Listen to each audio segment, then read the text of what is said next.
J Squad. We gotta find.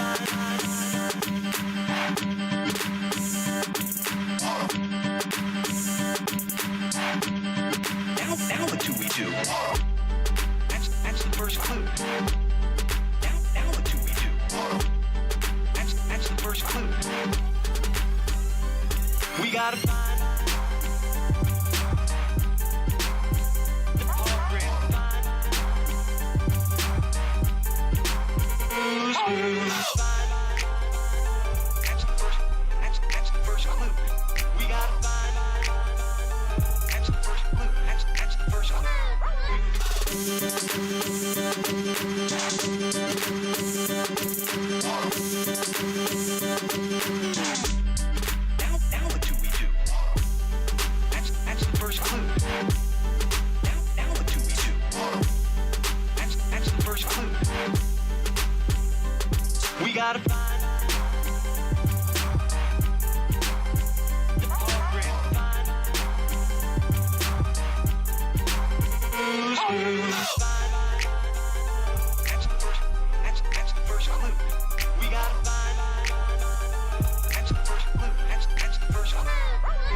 Yo, what's going on, everybody? How you doing today? Oh man, I was just watching the McDizzle stream, going over situation with 8-Bit Eric and all that fun jazz. Let's see. Yeah, gonna get started today. I know it said a little bit of pirate content, but apparently there's been so much more that's happened since since I got off last. He's been he's been swatted, among other things. So let's get straight into it. First, I want to, bring up something that I saw here. It looks like Stop Killing Games hit its 1 million on the EU version, so that's great. Our buddy, friend of the channel, Nazmir, had a little video he made for us, so I figured I would play that before we get started today. Let me boop, boop, boop.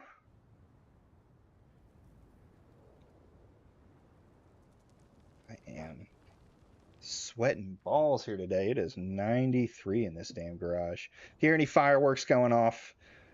We got them going on. It's that wonderful day, the day we kicked the Brits out of out of our country and set up establishment of America. And we like just as we made things explode back then, we now make things explode now and keep it going. So I want to shrink this thing because this thing is so damn big. There we go. Boop. Boop. Though it's probably going to grow big again once I switch over. Yeah. Where is it? We're getting some small stuff. Send that down. It's not even right anyway. I'm at 37. Boom. Going on a train. Nope, not what I wanted. There we go. Nope. There it is. That's what I'm looking for. And then we'll put you in the background here. So reading. Boom. There it is. Let's see if making it bigger. Yes.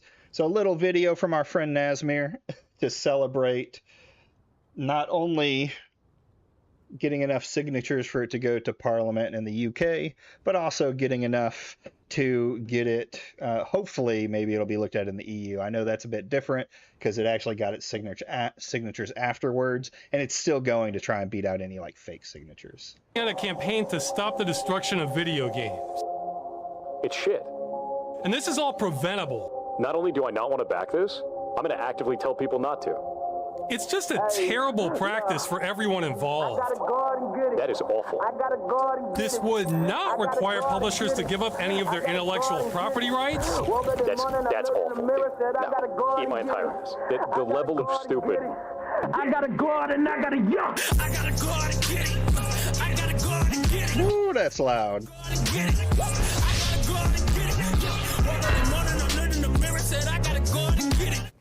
Hi, I'm Ross. All right. So that's our celebration of what's going on here. So, the Stop Killing Game. I should actually put this one first. But we're going to watch this take Bellier Games had. I guess he started talking about it a little bit and how it can't be stopped. So we're going to listen to this one first. I'm also going to watch Tectone made a video skinwalking Asmongold and talking about how bad. I don't know. It sounds like it's a lot of crying. I've heard bits and pieces of it. So I figured we'd watch that because Tectone is just absolutely despicable and manipulative. So we'll start with this though, and then we're going to move on. First is Stop Killing Games was doomed. Now it can't be stopped by Bellular News. Games Initiative is almost over, and the last time we covered it, the European Citizens Initiative, which is the part of it that matters the most, had just opened. And as of right now, you've got just days to join it, meaning that this is your last chance to make your voice heard and hopefully prevent the games that you buy from being destroyed. But here's the thing, until last week, it really did seem to be rather doomed. They needed hundreds and hundreds and hundreds, over 500,000 more signatures.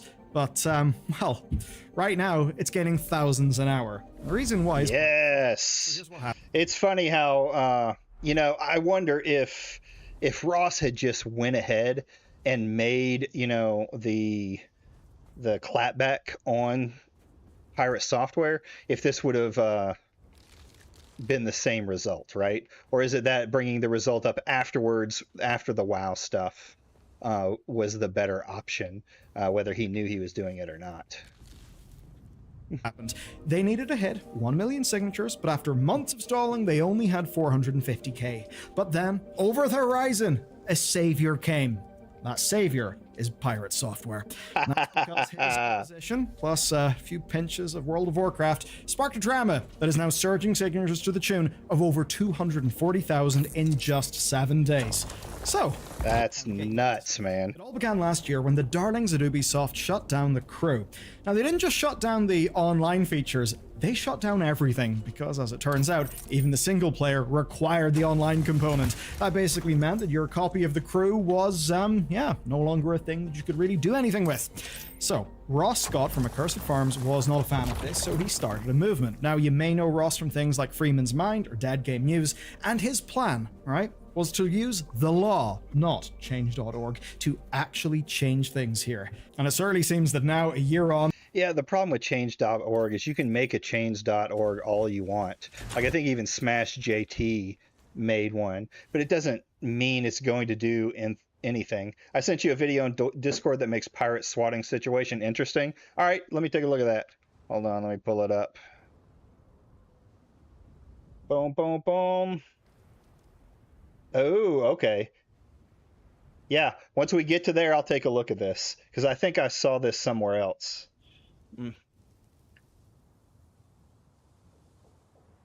Boom, boom, boom.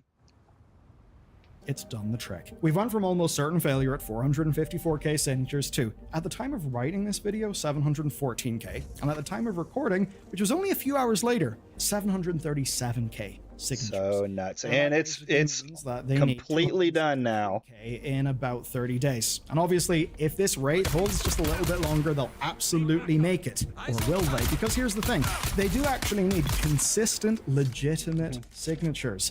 The reason why is fairly simple. Fake ones could be stripped out. Overexcited Americans having fun with a VPN, I don't know, could probably try to sign up for this. Wouldn't help the initiative, it would probably get scrubbed. And, well, if you're in America, you can't sign an EU petition.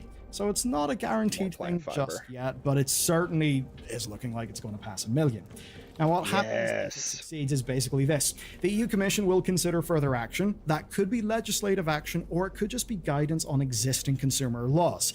Now, no matter what, the industry would have significant input, but regardless, we would get a formal statement on the matter and its legality. And that's actually a powerful starting point for future conversations and new laws. But here's the thing, it gets even better. Because those conversations have already begun, and we've already started to make progress. Through all the noise and all the drama, the core problem's fairly simple. That audiences often think they're buying a product when they buy a game, but in reality, they're actually buying licenses. Yeah. Now, since I've been complaining about licenses since Microsoft started making you do licenses for Word doc and things like her for Word and all those other programs. I was like, this is not a good thing for consumers to not be able to buy the software and use it. So the fact that it wormed its way into games just made it even worse for me. October, Steam explicitly states that all purchases are licenses, that it's not ownership. And that was always the case, it's just that now it's no longer hidden in their EULA. And Valve's timing was, let's just say, curious here. That's because California signed AB 2426, stating that any media that you can't permanently access offline must be labeled as a license, not a product. Now, another side to this is companies seeing PR opportunities, and there's a beautiful irony. Ubisoft. A thing too with that, like that changed it so that it happened in America too. A lot of these initiatives, like if something were to change, say a law were to come into place, even though it's only in the EU, generally the gaming companies aren't going to split hairs between the EU and America, they're just going to go ahead and do it across the board. It'd be the same thing if it went that way in America, right? You would just it would probably spread all over the US or all over the world. Yes, the very company that started this whole mess is actually taking action. That's because they're testing offline modes for the Crew 2 and Motorfest, and I think it's fairly clear that the Stop Killing Games movement inspired this. So yeah, I remember hearing about this too. The Crew, we have heard your concerns to access the Crew games. Today we want to express our commitment in the future of the Crew 2 Motorfest that we can confirm an offline mode to ensure long-term access to both titles. Stay tuned for more news in those months. This is pretty cool that just the movement itself without legal thing could change some companies' views on it to make it more consumer friendly, at least maybe at the dev level.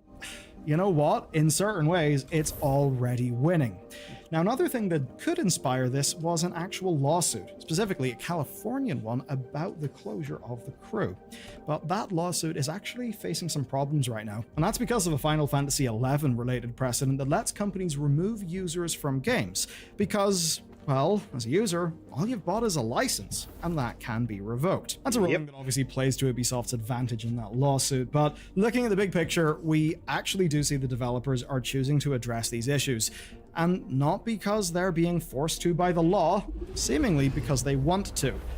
But there are many reasons for that. It could be PR, or it could simply be because they see what way the wind is blowing. Here's something cool. Take a look at Supermove's World of Parkour. This is an indie game that failed. Legal obligations prevent keeping the online functions active, but existing owners can still play it in single player. There's another example. Whenever Blizzard Entertainment purchased Spellbreak's developer, they obviously stopped the game. But months later, they released a peer-to-peer version of the game on itch.io. That's awesome. That's pretty cool. And before all of this, Valen Studios ended Knockout City, but they made sure that private servers still would work.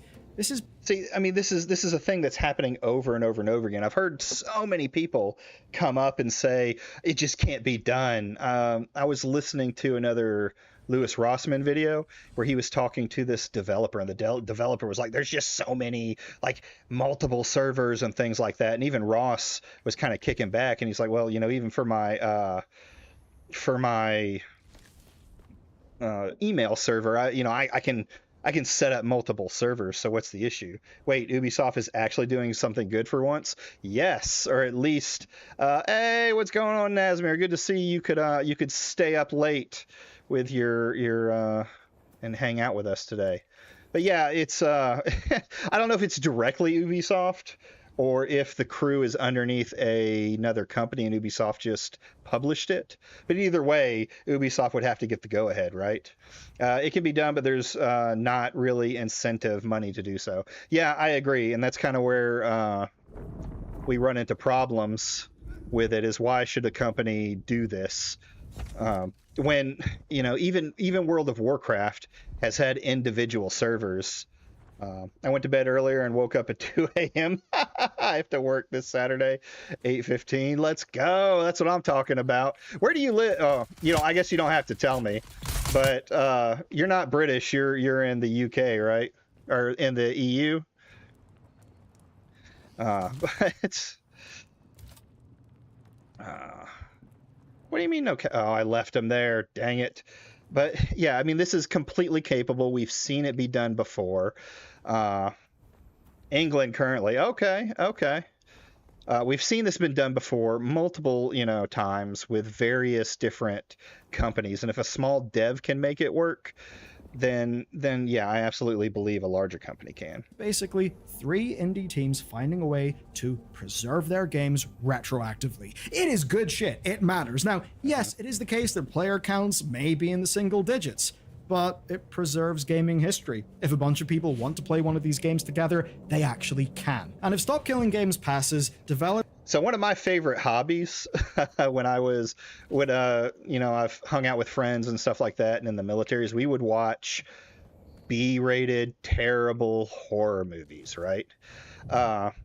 And the movies didn't make any money, but you can always watch them on different platforms, and we have fun doing that. I would love to be able to download Concord and do that very same thing with friends and just, have fun mocking it, having fun going through it. I mean, that's a little bit probably more difficult in that case, and Concord is kind of like that niche case where they gave everyone back their money, but still, you know, even bad games people might play. Developers would have to consider things like this, not retroactively, but from day one. And that doesn't mean you can no longer make an MMO. You can still make Helldivers, but you'll need to sell your games correctly. You'll need to label them as what they but I move around a lot. I live on military camps, which is why I scoff at the concept of being doxxed. Good luck trying the patience of Afghan vet Grunka, who now has nothing to do but stand at a gate all day. Are you still in? That's pretty cool. So I was a Florida National Guardsman. So I'm down for another soldier. The Brits, if that's who you're with, are pretty badass. I've also trained with the Royal Irish Rangers, which was a lot of fun. actually are. Are they products or are they licenses? And you'd need to provide some sort of exit plan whenever servers shut down. And nobody is saying that retrofitting games for offline play is an easy thing, but I don't actually think that's a reason not to try this. Because yes, travel has not been great in gaming. It's often not been great in consumer law, at least until recently. I think making progress in this realm is absolutely a good thing. And I think the idea, why not try? Well, I think that is the attitude that we need. Of course, as for some of the reasons why not, you likely heard those from Pirate Software. I think most people are thinking that on balance, no, it's actually worth giving this a shot. I think the benefits to consumer awareness, consumer protections, and, well, game preservation are pretty damn good reason why we should actually try. So, it's up to you. My question is simple. Why not give it a try? You can find the thing linked down below, and, well, if you want to see an example of consumers not being treated fantastically, Capcom, you're being naughty and it's time Yes. So, yeah, that's the video. Stop Killing Games is doing great. And let's hope it starts some real conversations. Let's finish this guy off first, and then we'll start moving into some Pirate Software tent.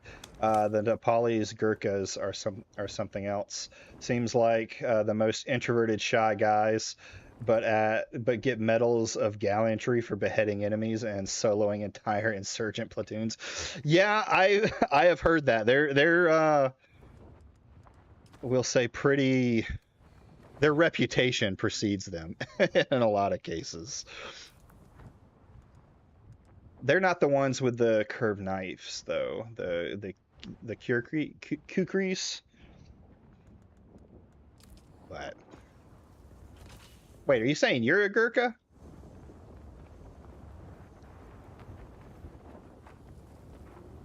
Yeah, those guys are freaking badass.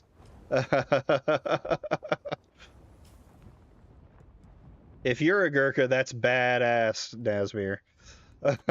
If not, it's still cool getting to be around them. That's someone I've never got to be around. Let's see. Nah, I'm just saying good luck testing them on the gates. Oh yeah, 100%. I wouldn't. I've been in the I'm an American fucking army. I've been a Cav Scout and an infantryman, and that's not guys that I'd want to go up against. What am I doing? Where am I going? This thing needs to be over here on 6, right? On 6, no. No. I got to get these in the right position. Otherwise, I'll mess it all up. 6. Boop. There we go. So, let's take a look at what we got here. So, with that... As a streamer, I have to think about a lot of stuff, right? I have to... spoiler alerts. So, Kamoji sent me this video too, and we're going to watch a video on Pirate Software saying he got doxxed, right? I'm going to watch... Was it Theo's? There's another one. No. We're going to watch Fritz video on it, because I've got some other stuff talking about the dox, or the swatting, not dox, swatting, which is always unhinged. But the first thing I wanted to bring to light was this clip that was sent to me, where Pirate Software has, talked about telling me how you would feel about fighting a bunch of angry kinkooks. How's your base building going? So I died. I got eaten by a worm again, and my base is up here. I've got to build another vehicle to cross this land and get back. So I'm heading over here. But once I get up there, we're going to do some actual base building. I've never worked with the Canadians, but I have heard that they're badass. I know at one point while I was still in the military, the Canadians held the longest sniper shot in the world. I don't know if they still do, but I know that they used to. And it was like 1.2 or 1.3 miles or something like that they hit with. It's crazy. You'd be surprised. Like, Canadians have such a reputation for being the nice guys, but I've heard their army is pretty badass, pretty hardcore. Why is he here? Whoa, that was the wrong one. So anyway, let's listen to what Pirate Software has to say about getting swatted. This is what he said in the past. So this should pertain to his, apparently the Ukrainian has claimed it, but I doubt the validity. Yeah, over 3 miles? Nah, I don't think so, bud. Like a lucky hit, maybe. You're going to have to shoot a 50 cal to begin with, and I don't know that the 50 cal will reach 3 miles without some serious help. I don't even think the British, or I don't even think the Canadian one was your 50 cal sniper rifle. It wasn't the Barrett. It was an actual 50 cal that they hit it with, and like through a wall, right? I could be wrong there though. But anyway, let's see what Pirate Software says about dealing with doxing dealing with swatting and other security measures like that before this incident where he got swatted. Oh, why is it silent? Why are you silent? Okay.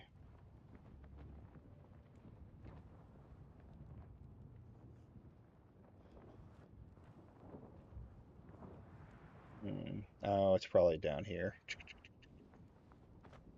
I hate these. Oh, there it is.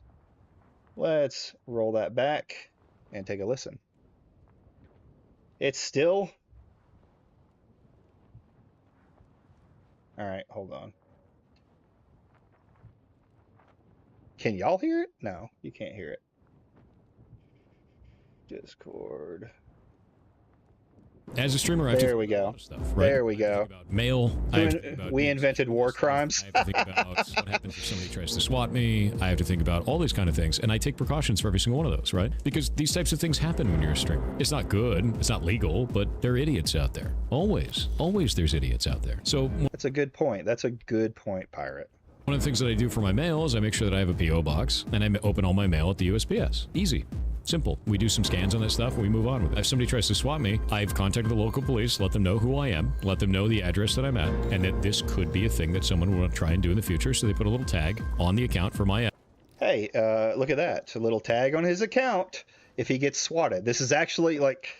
People have talked about, swatting, and yes, swatting is absolutely horrific. I don't think there's been many deaths from swatting, right? There has been a lot of bad situations, people getting hurt. There have been deaths. It can cause a death. But swatting and doxing is childish. Yeah, it's very, very lowbrow. I think the kind of people that do that are probably locals in themselves. But, yeah, it's... We've come a long way from the days when the police in the mainstream didn't know what swatting is. So you can call your local police, and for the most part, they should know and put a little tag on there. And I think they've changed, in some places, they've changed a lot of procedures to prevent this kind of thing from happening. address, so they know that this could be a thing for me. And if it ever did occur, I'm in a room that's well lit, and my hands are visible. Easy, right? Easy stuff. As a streamer... I'm in a dark garage with an AR next to me. I have to think about a lot of stuff, right? I have to think about mail. Joking, I don't have my AR next to me. It's in a safe. I have to think about being secure in that stuff. I have to think about what happens if somebody tries to swat me. I have to think about all these kind of things. And I take precautions for every single one of those, right? Because these types of things... Takes precautions for every single one of those. So let's remember that. Happen when you're a streamer. It's not good. It's not legal, but there are idiots out there. Always. Always there's idiots out there. So... You know... So, unrelated, but scalping should be illegal. I agree. I agree. I think it has a lot of problems, but it's like, how do you encourage companies to stop that behavior, right? Because that's what it comes down to, is companies have to stop it, and they want to just get the sales. I'm on a single entrance room, and there's a replica grenade on my desk.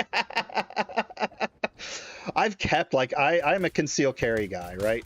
I haven't been concealed carrying for a few years, but I'm getting ready to pull it out and start carrying again. Florida opened up its rules. Oh, what are you doing, bud? What are you doing? Get out of here. Get out of here. Oh, of course it glitched. Come on, come on, come on. Whoop. There we go, there we go. But, so I'm used to carrying a pistol on me at all times, which I guess in the case of if I ever get anywhere with this thing could be more dangerous with the swatting things, because, you know, Army guy, I tend to pull my weapon when I hear a door start getting knocked down. But anyway, oh, no, wrong button. There we go. There we go, there we go. Let's get to the next video while we wait on these guys to get me. So with that, we're going to watch... Oh. Come on now. All right. Come on now, come on. God, it's like I'm...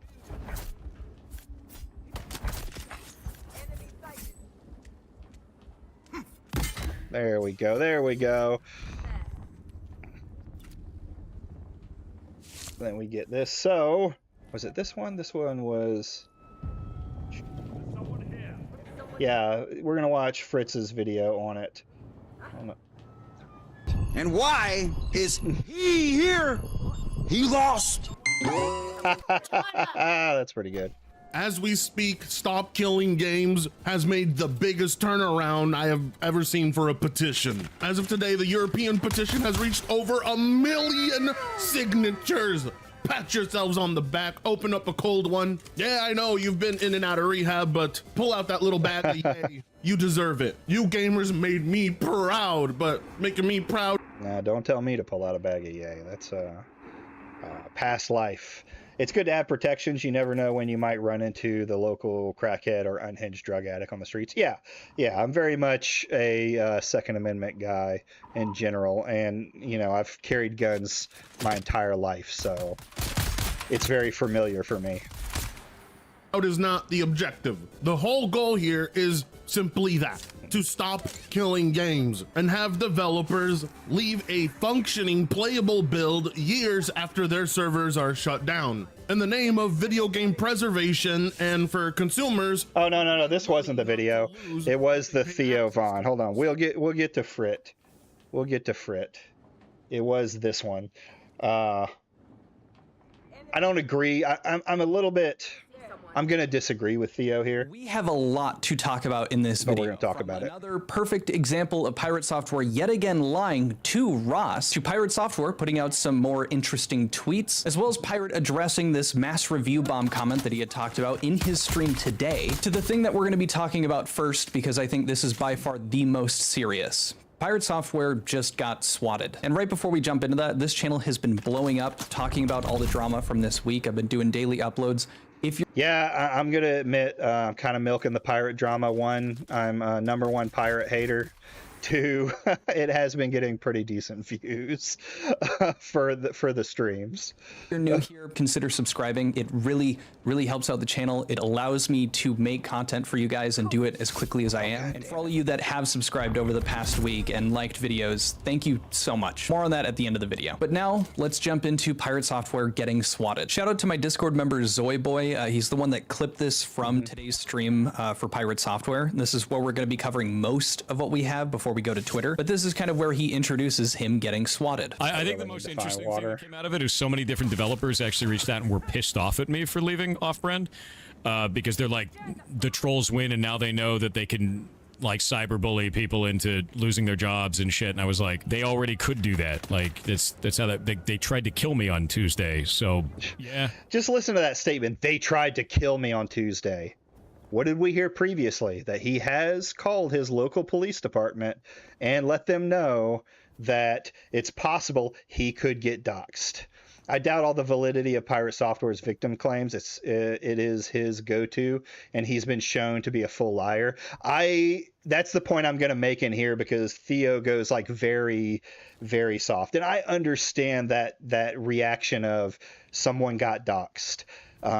One, like I said before, doxing is a lot more well known in these situations. And if you've called your local police department, then they know who you are. And generally, from what I understand, they'll call streamers before they head over, right?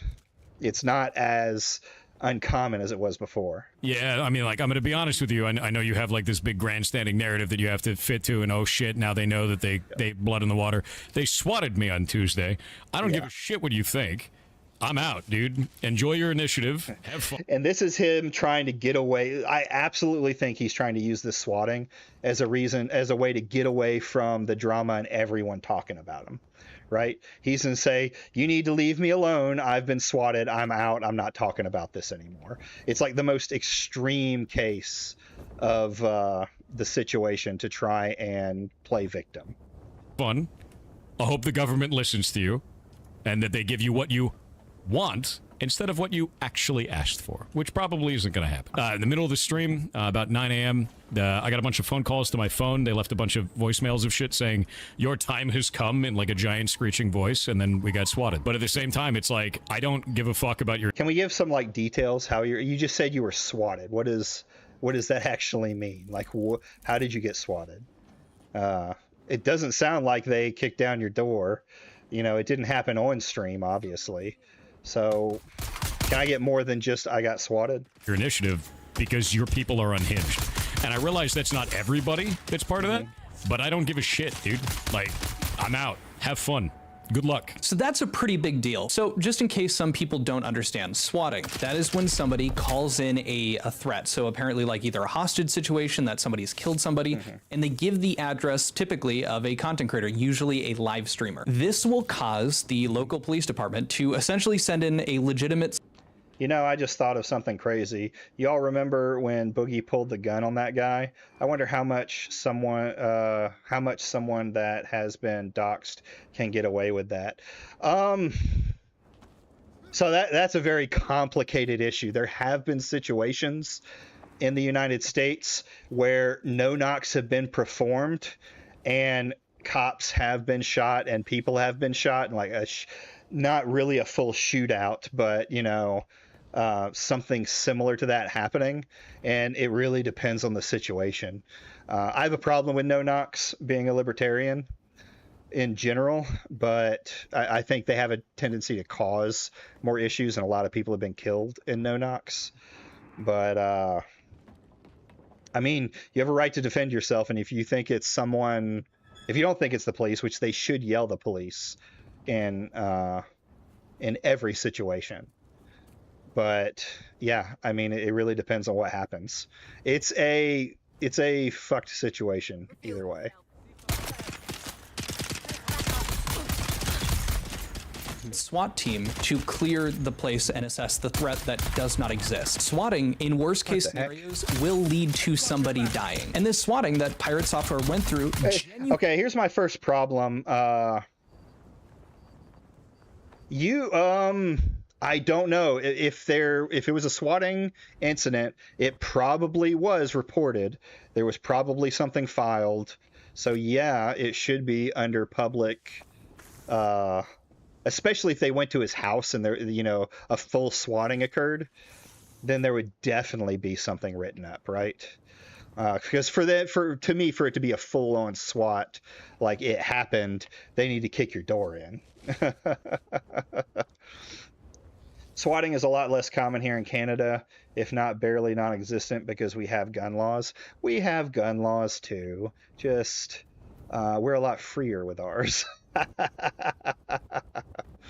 So, but I mean, in swatting itself isn't necessarily a cause because people have guns. Swatting going wrong can be because people have guns.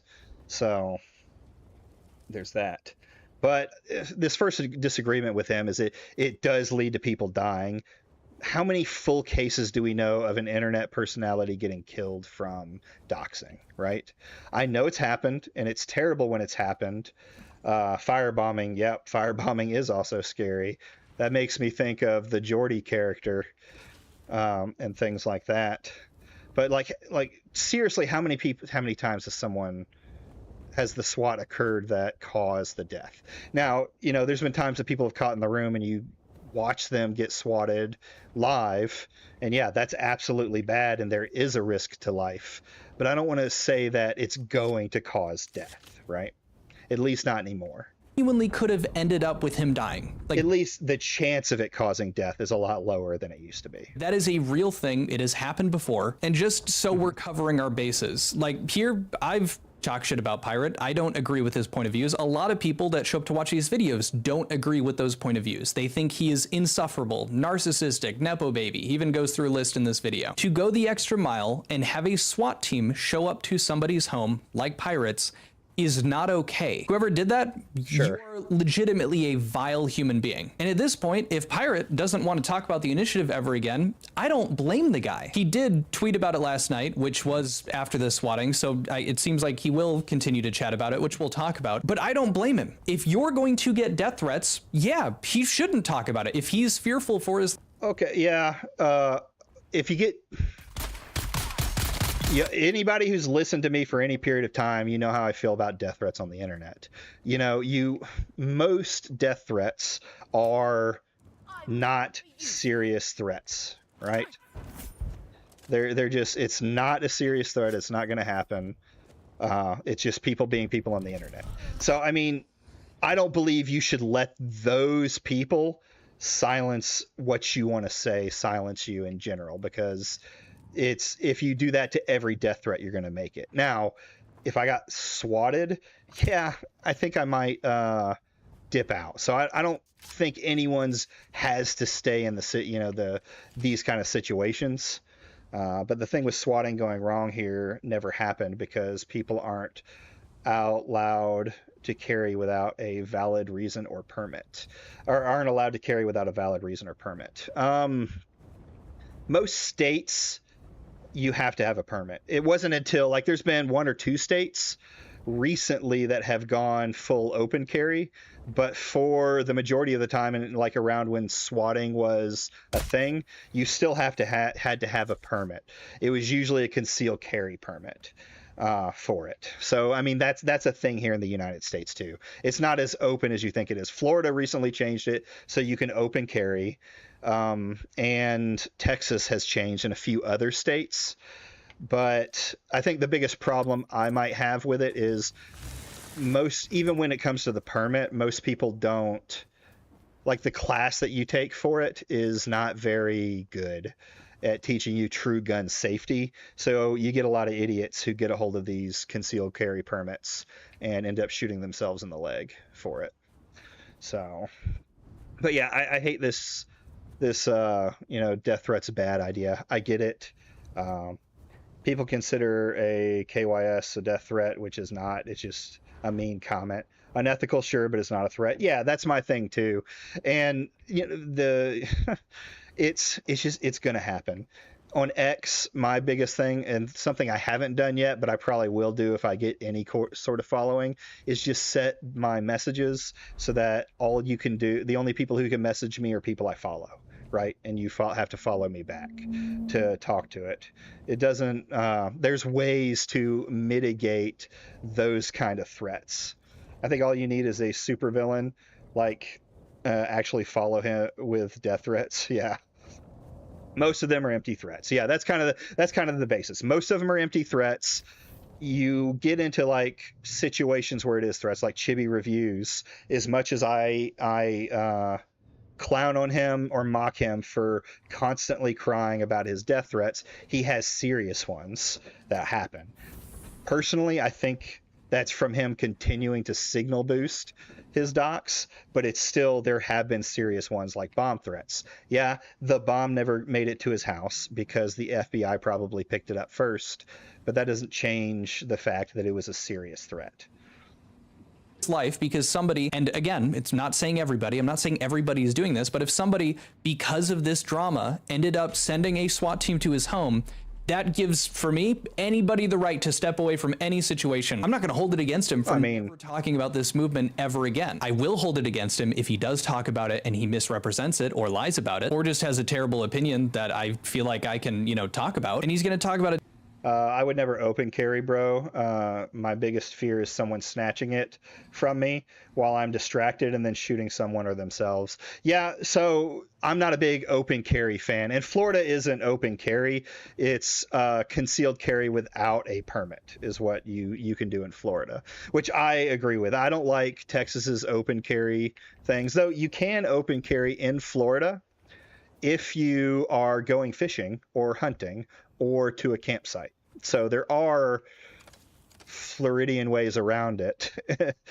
but yeah, I've always been a concealed carry. One, even if I get into a situation where, say, I'm in line and someone robs a bank or not the bank, like robs the convenience store that I'm at, I don't want to show myself as a target by being the guy that has a gun, right? Concealed carry with a holster seems the best. People just waistband it and it's wild. Yeah, I mean, I've seen some crazy stuff that people do with it, and it only ends up in problems down the road.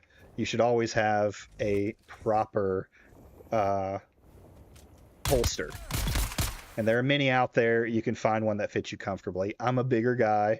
I'm heavy set. I have one that fits really well with me for a side holster that you can't see. What's easier to conceal, a gun or a knife? Depends on the knife. Like if it's a small knife, then the knife, if it's something I can put in my pocket.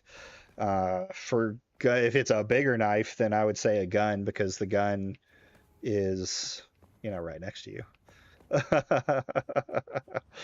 So, but I think the argument that I think you're going for is like, it's easier to conceal a knife, so you could have more trouble with someone with a knife.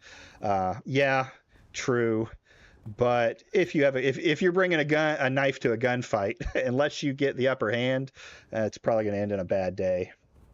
I conceal carry Assassin's Creed wrist blades. Based, that's the way to go. I remember watching the Sneeko gun dance. Surprise, he didn't accidentally kill himself or someone. Dude, I get super annoyed at trigger discipline. Nothing bothers me more and nothing pisses me off more than people not keeping their booger picker off the bang stick. You never know when you could run into a Templar. True. So I hated him waving that around. And it's funny. Have y'all seen the clip with Hassan pulling the BB gun out or whatever, the replica Glock out and threatening that guy? I will say that Hassan has really good trigger discipline. I will give Hassan props on that trigger discipline. But anyway, let's get back to this. But he was receiving tons of death threats as well. None of that's okay. Sending death threats to somebody because they disagree with you about video game preservation, like just think about that, say that out loud. That is insane. That is not okay. I don't care if people like show up on my videos or show up on his and are like, hey, you got doo-doo opinions, you suck, you're lame, plus ratio, lick my balls. Like, I don't care about that stuff. That is water off a duck's back. You just have to learn to roll with those punches. But to go the next step and to send death threats and to legitimately act on your anger by physically sending police to somebody's home, not okay. I feel like that should... I mean, I agree with it on the basis of, you know, don't do those things. You're unhinged if you do them. But this kind of feels a little like moral froggy for me, like grandstanding about, yeah, well, it's you know, death threats are bad, guys. Death threats are bad. Yeah, we know. just let's talk about his pirate software swatting. Just be common knowledge, but there's always going to be somebody that's going to try to pull something like this. And for anybody that's like, oh, so we're defending pirate now. No, we're going to be talking about that for the rest of the video. But yeah, you should defend him on this point. It is not okay to swat anybody for any of these reasons that have come out, especially for him disagreeing with the Stop Killing Games initiative. Whether he's misrepresenting it or not, doesn't justify it. But now let's switch gears because I want to talk about proof that Pirate Software once again lied. And this time he was lying directly to Ross, the leader of the Stop Killing Games initiative. Now, admittedly, this is a bit of an oldie, but I have the correct take, guys. Permeable is boring. We all know death threats are bad. Yeah, it's one of those things like you don't have to say it, right? We know death threats are bad, right? I think the more of the problem is trying to treat, you know, all death threats as legitimate. And you see this among, you know, more topical people, the anti-woke and stuff like that, where, you know, they constantly will, you know, talk about the death threats and all of this and stuff like that. But then say, you know, other people who get death threats aren't getting them. They're not, you know, they are not showing any proof. And it's like, who cares? I don't. Nobody should be crying about these death threats until it's serious. Didn't see anybody cover it, but this is from his original post that we had talked about. A couple other videos, I'll put the one that I talked about it in up above me. But it's this thread right here. Accursed Farms is replying back. That's Ross saying, I don't have much to add beyond what I said in my video, but saying I never took my videos down is false unless it was done by someone else who manages your channel. The stream where you read my reply and the one prior to that were absolutely deleted from your channel. And so Pirate responds back. So this is Ross calling him out. Yeah, this did happen. The videos that Pirate Software put on Twitter were disingenuous, and he had gone through and clipped them. Remember when the mass flagged Alyssa's video showing all the proof? Wild stuff. So here's my thing on that. I don't think it was mass flagged. Well, I do think it was flagged. It may have been mass flagged, but Alyssa should have paid more attention, because I think I'm almost positive that really what happened is it was that email that was in here. I don't think the guy who sent the email that was threatening her was the one who flagged it. I think other people did it. So yeah, I guess you could call a mass flagging in that form, but she should have been more careful too in that situation, knowing that these guys were going to try and do something like that. And I think the new video that went up after she fixed it wasn't a problem. Saying Twitch VODs auto delete after 60 days. Any stream going over 12 hours of runtime on YouTube is auto cut off and then deleted at 16 hours of runtime due to their shitty storage system.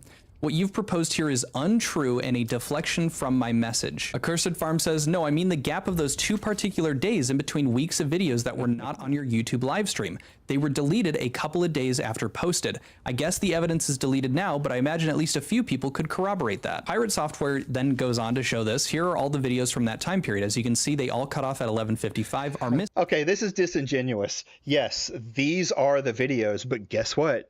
You can go into Studio and edit those videos. So you can take out the content that is part of it.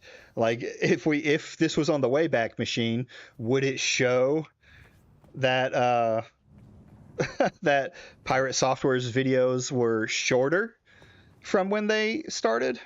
Missing or show times of 20+ hours. When streaming over 16 hours, VODs will routine disappear or go into a broken state. He goes on to explain that when they go into that state, there's a black screen. You only see them for a 720p version if they have it. Any video set to 1155 has deleted all content beyond it. So really hammering home, again, this is how VODs work on YouTube. Completely, I did not delete these. You need to understand. Cursed Farm says, I'm a bit skeptical, but I'll leave it to people who know more about this to say if that would cause a YouTube VOD to be deleted 3 to 5 days after being fully... Yeah, and this is Ross not knowing, but yeah, he's lying. He's just flat out lying here like he always does. You can go in and delete the video. I don't know about the 16-hour thing, but why would it cut the middle of the video and not like the end or the beginning? Viewable. I distinctly remember the 2 days in question being gone with others being intact around it. Pirate again, this is a triple down now as shown here. This has been known for years about the YouTube VOD issue. And so in this thread, when Pirate initially responded to Accursed, some people started including this clip, and I went ahead and found the actual VOD on his channel just to show you guys, you know, this is directly from it. Here at about 3:37:32, this is him openly admitting to deleting those VODs. On top of it, I went through the Reddit for their initiative for that, and there were a number of posts. Oh, I forgot that he admitted to it. I am the station. Nice. Yeah, I mean, he'll admit to something and then flat out lie in the next statement. You can't believe this fucking dude. He's so dishonest. Were people saying we should keep baiting him and attacking him, because if we do that, he'll keep talking about it, then more people will sign the initiative. They were planning that shit. And those threads are still there. They're still up. People are still talking about that shit on there. So instead of that, I just deleted all the... Yeah, that's what I keep hearing is like the easiest thing you can say for him. He says whatever's expedient in the moment to make him look good. And the thing is like with his huge audience, one, the vast majority of them probably don't know anything about this drama. And two, they won't go look. They won't go look to see if there's any difference. They won't look to see if it's a lie. They're not going to do the extra research. No, see, Pirate said it on his video. Oh, there we go. The VODs where we were talking about it, I kept my videos up and I walked away. They can eat shit. So you did lie. You did delete those VODs. And let me make it very clear. I'm not upset that he deleted the VODs. You know, he gave reason. You know, there was a bunch of hate on him, people being viscous in the comments, like totally understandable. If you want to delete them, that's okay. My issue is that he said what you've proposed here is untrue and a deflection from my message. He is so confident. Ross needs a commentary guy. He needs a little autistic, well, not even a commentary guy.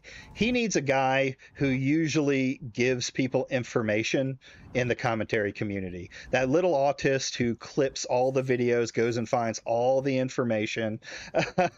He needs that so that he's got someone to go suss out Pirate Software's lies. Like, we got to get him all set up. Yeah, he needs his own little A-logger for Pirate Software. Get on it, Vincent. If you're in the chat, Stop Killing Games needs you. Definitely wrong here and tries to make fun of and belittle Accursed Farms for saying what happened, for saying, yes, you deleted those VODs. You're saying no, and you suck for it. I'm actually smarter. Here's all the proof that you need to show that this is just something that happens. And I feel like with truly a near 100% certainty that he just forgot, that he just didn't realize or didn't remember that he deleted those. Well, he's got such a web of lies now. It's that whole thing where like you keep, no, I don't need no damn light. I need this. You have to keep telling the lies to keep it up and going, right?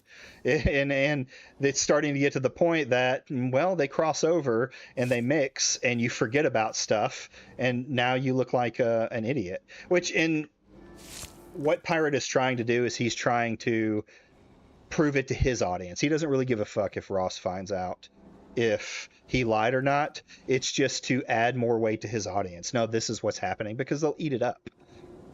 VODs. If you want to think that he was doing this maliciously, that he was just like actively trying to deceive Ross here, you're fine to. I don't think he did. I think he forgot, and he just chose to triple down on acting like, yeah, no, for sure, they just delete normally. I didn't do that. And then on top of that, there is a screenshot, allegedly, I guess, because since I'm not on his Discord to confirm this, but this guy shows that Thor hopped on his Discord and then put this out on top of, you know, their conversation with Ross saying that, no, I didn't delete them, saying he actually had no idea how VODs work. And here he is linking the thread. My brother in Christ, you were wrong about it. Thor is making fun of, on his public Discord, Ross for not knowing how VODs work, even though he was correct that Thor actually did delete those VODs. No wonder the internet is just completely through with this guy, because he will be so confidently wrong, literally mocking. Finally, the internet sees what I've been seeing for a while now. The people that are saying the actual truth of the matter, and odds are he's not going to walk this back. But moving on from this, back to the clip that I was showing you guys earlier, he also talks about the mass review bombing of the off-brand games and gives us a bit more clarity as to what he was talking about when he said that. You talk more about the review bombs, so people are confused about what took place? Yeah, so basically people started going on social media and trying to say that the reason why I was against the SKG initiative is because I had a commanding stake or was making a lot of money off of Rivals of Either, which is a live service game that has microtransaction. See, this is soft cock benefit of the doubt. I think he just forgot. No way, because you would absolutely remember deleting revenue sources. Yeah, I mean, there's a lot that people still want to give him benefit of the doubt on this thing. And Pirate Software is a cybersecurity guy, right? That's what he's done, or at least what he talks about doing, or at least what he says he is. He understands these type of things, or he admits to understanding this type of environment. So why would you give him the benefit of the doubt when he knows how it works?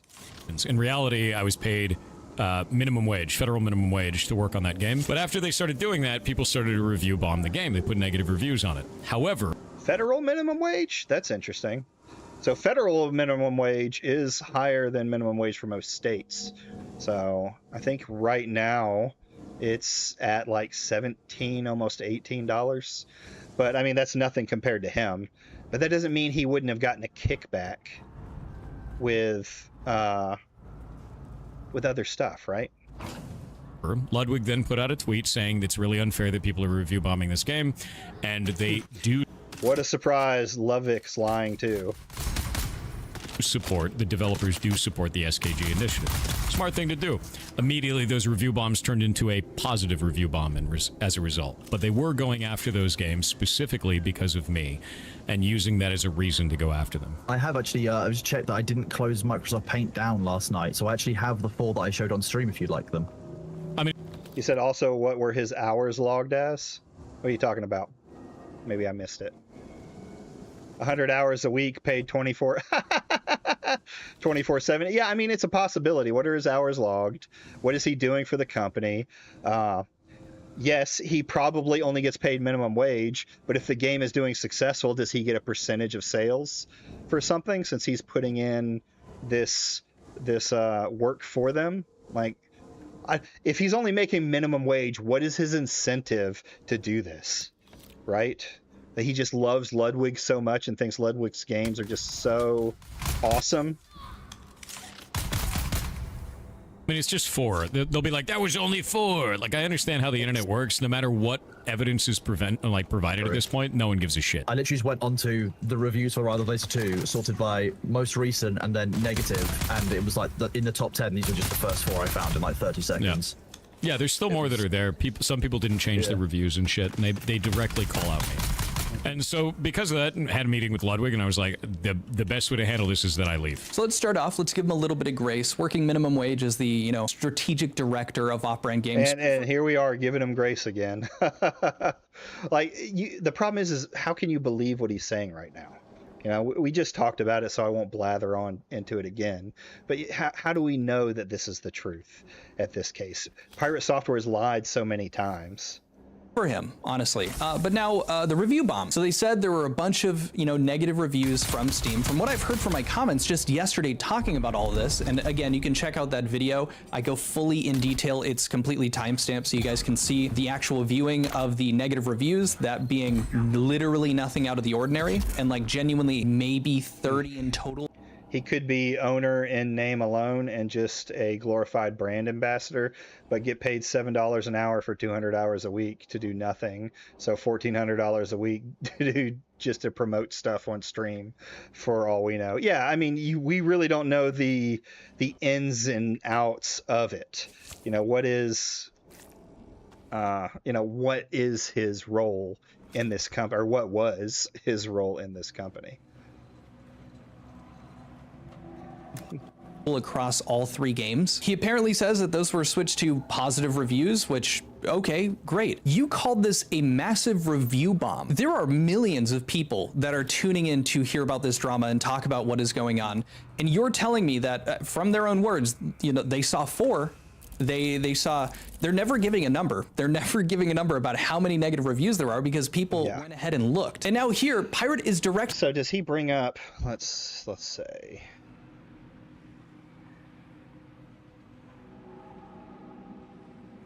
Ross's video, Pirate's recent tweets. Okay, he did we see? No, he doesn't bring him up here. So one thing I want to bring up is when we're talking about like the review bombing and stuff like that, Misgiff. Let's bring up the reading, make this a little bigger. Misgiff, I guess, went and did, the good work. Mischief, sorry. Not Misgiff, I'm thinking of the wrong person. None of the off-brand games titles are getting review bombed. Ludwig and Pirate Software are both blatantly lying to seeing further slander from the Stop Killing Games movement. So you can see here where, this particular game, does he not link what the game name is? That one I'm not so sure about, but I know some of these others he mentions. I thought the names were on here. Here's the game titles currently published and recent reviews on the graph. No, Bonnie the Bear. There we go. No, review bombs on that game. That's Bonnie. Rivals of Aether. Nothing that negate like that you would consider a review bomb in any sort of way. So there is a possibility, like his game, I'm pretty sure for Heartbound, 100% his game is getting review bombed. So that is definitely a thing, which I don't agree with review bombing. It's indie companies live and die by review bombing. So I didn't like when Kirsch had sent her people to go do it. I don't like that it's happening to Pirate's game. You can just, leave a review, and if you think his game is actually dog shit, then it is.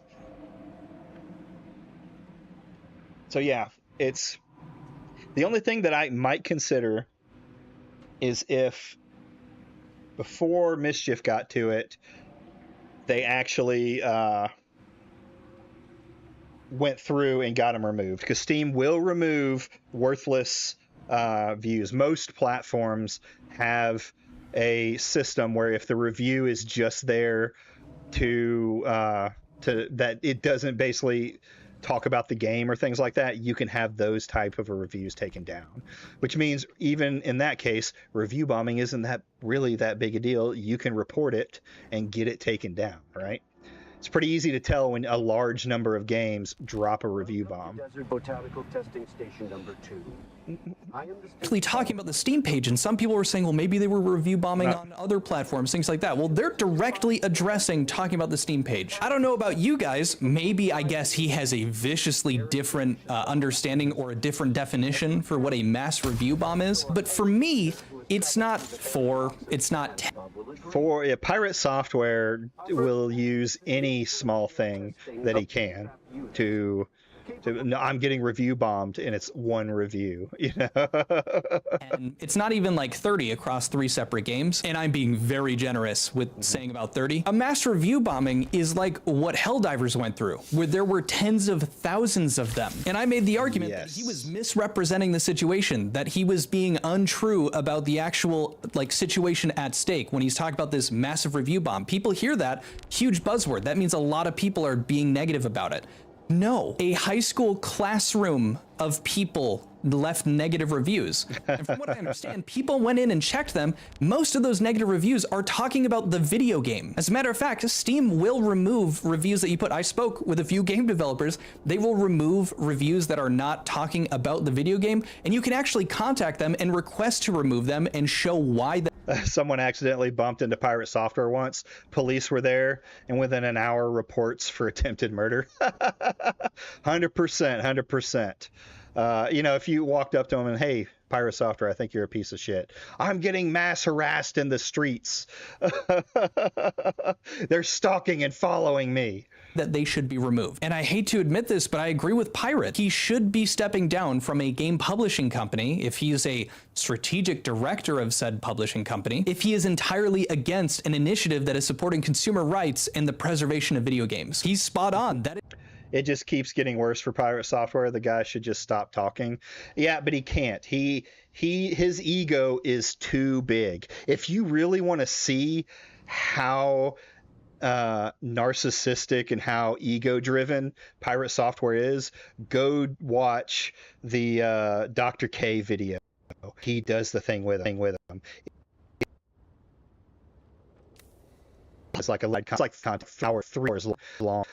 He just will flat out, like Dr. K straight up calls him out for, like, you realize how arrogant that is. And he's like, I don't think it's arrogant. And it's crazy.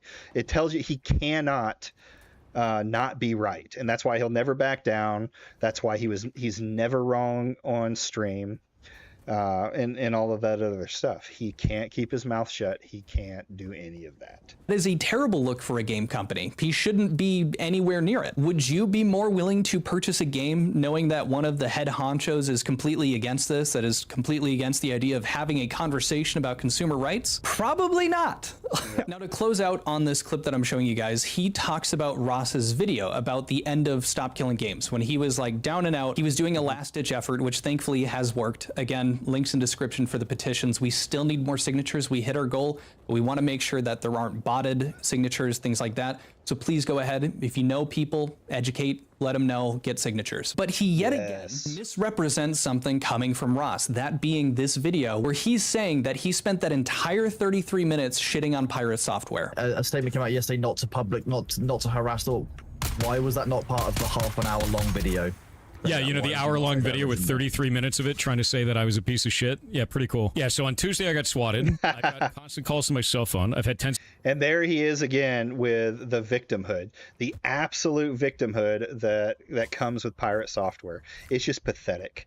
If I can find the clip, I wish I could. I didn't find it on the way up here, but there is a clip out there of him talking about how, you know, straw manning Ross too. Yeah, absolutely. There's a clip out there of Pirate Software talking about online harassment, and he's like, you know what, people can say whatever they want to me. It's fine. I grew up on 4chan, so there's nothing you can say to me that hurts my feelings. And then there's this where he's just, oh, they're harassing me, they're doxing me, they're swatting me, everything's so bad, I'm the victim. Thousands of death threats a day, including to the moderators and the rest of the team. People called the county trying to say that our rescue is an animal horde, so we had to deal with that.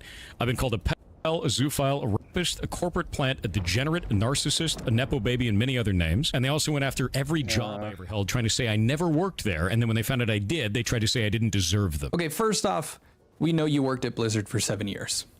Trust me. Everyone knows. But everyone knows. His assessment of the video that Ross made about it being 33 minutes of just absolutely shitting on Pirate is just factually wrong. What he's talking about, he said, yeah, he compiled all of the times that I was being shitty, that I was being rude to him, which he apologized. He feels bad for being mean. And he compiled all of these into about a 15-second clip, which I'll show you now. So this was my first encounter of him. Oh shit, now this is actually really dumb. It's used car salesman garbage. This is shit. It's shit. Not only do I not want to back this. So this is the stuff I think I've already seen. Ross's video. Yep. Let's look at Pirate Software's recent tweets. Ross just goes through the arguments and refutes them. Ross says, I don't have all ill will towards Thor. I wish him the best. Yeah, I mean, Thor wants to pretend this is off the basis of Ross doing it, but he's been ruining his reputation now for a while.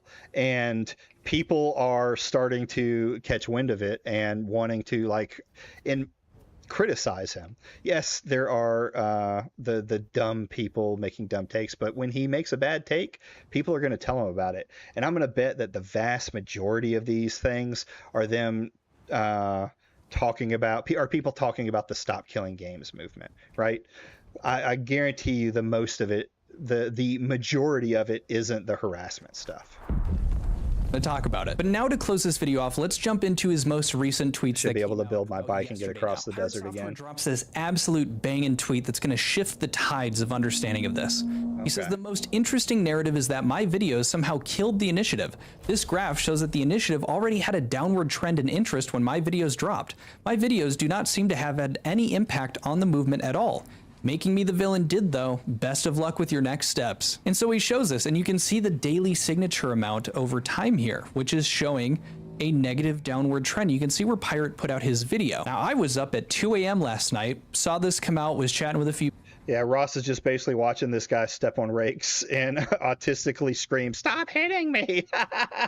That's a good way of putting it. People, and I was like, hey, let me figure out where I can find this graph, because I want to see the exact day of when Pirate dropped his video. So I ended up finding a website to show me the initial performance of his first video, Stop Killing Games. It came out on August 6th. And you can see here that in those first, let's do 14 days here. Those first 14 days, or 15 days here, 902,000 views. So that goes from August 6th to August 20th. Okay, so I then found a chart to help me see the average view signatures, so the cumulative signatures and the daily signature change for the Stop Killing Games initiative. And it's hard to see, but this here is August 5th and August 6th here. August 6th, you can see here, so the 5th, the day before it, it jumps up 23,000 signatures a day. And then August 6th hits, and then you can see a downward trend, and you can see it leading down. And even if we go down, those 15 days or even 10 days here, we can see it goes down to 3,000 a day. That's right. It'll never stop being funny when people expose themselves. Pirate Software is just on that road of lolcaldom. Is this, which one is this? Let's just do this. There we go. So using this graph, I could make the argument that, yeah, after Pirate posted his video, we see it go from 23,000 the day before to 14,000, and it stays going on that downward trend from when he put out his video. Now I feel like that's just kind of being a bit petty, because like realistically you can't really draw that kind of correlation with a graph like that. It's easy to, but with a movement this big, it's hard to make sense of those factors. But after Pirate put out his video, a lot of people, including myself initially, because I wasn't super deep into this, I was covering Mr. B stuff, kind of just stopped taking interest in it because there was conflicting views on it. And at that point, even if it's like 50-50 or there's a lot of that friction, I'm not going to do the research, and I think most people aren't going to do the research, and Pirate was very well liked at this point. People are going to stop kind of looking into it. There were a lot of people that were, disagreeing with him, and maybe I'm wrong about this, but even with just that bit of friction, it was enough to completely have me lose interest in looking into the movement. So I didn't even cover it at the time. And I just don't believe it's a stretch to believe that Pirate Software had a pretty sizable impact on the Stop Killing Games initiative. Admittedly, I'm getting a bit theoretical here. I think Pirate's kind of doing the same, but I'm just not buying that this is just proof that he didn't have an impact on it. And for the icing on top of this turd cake, So I don't think that he posted up there that, this may be his weakest argument. I don't think that it didn't have an effect on it. I don't think its effect is as powerful as most people think. Yeah, I mean, he has a big audience, and all of those people didn't go ham on it and all that stuff.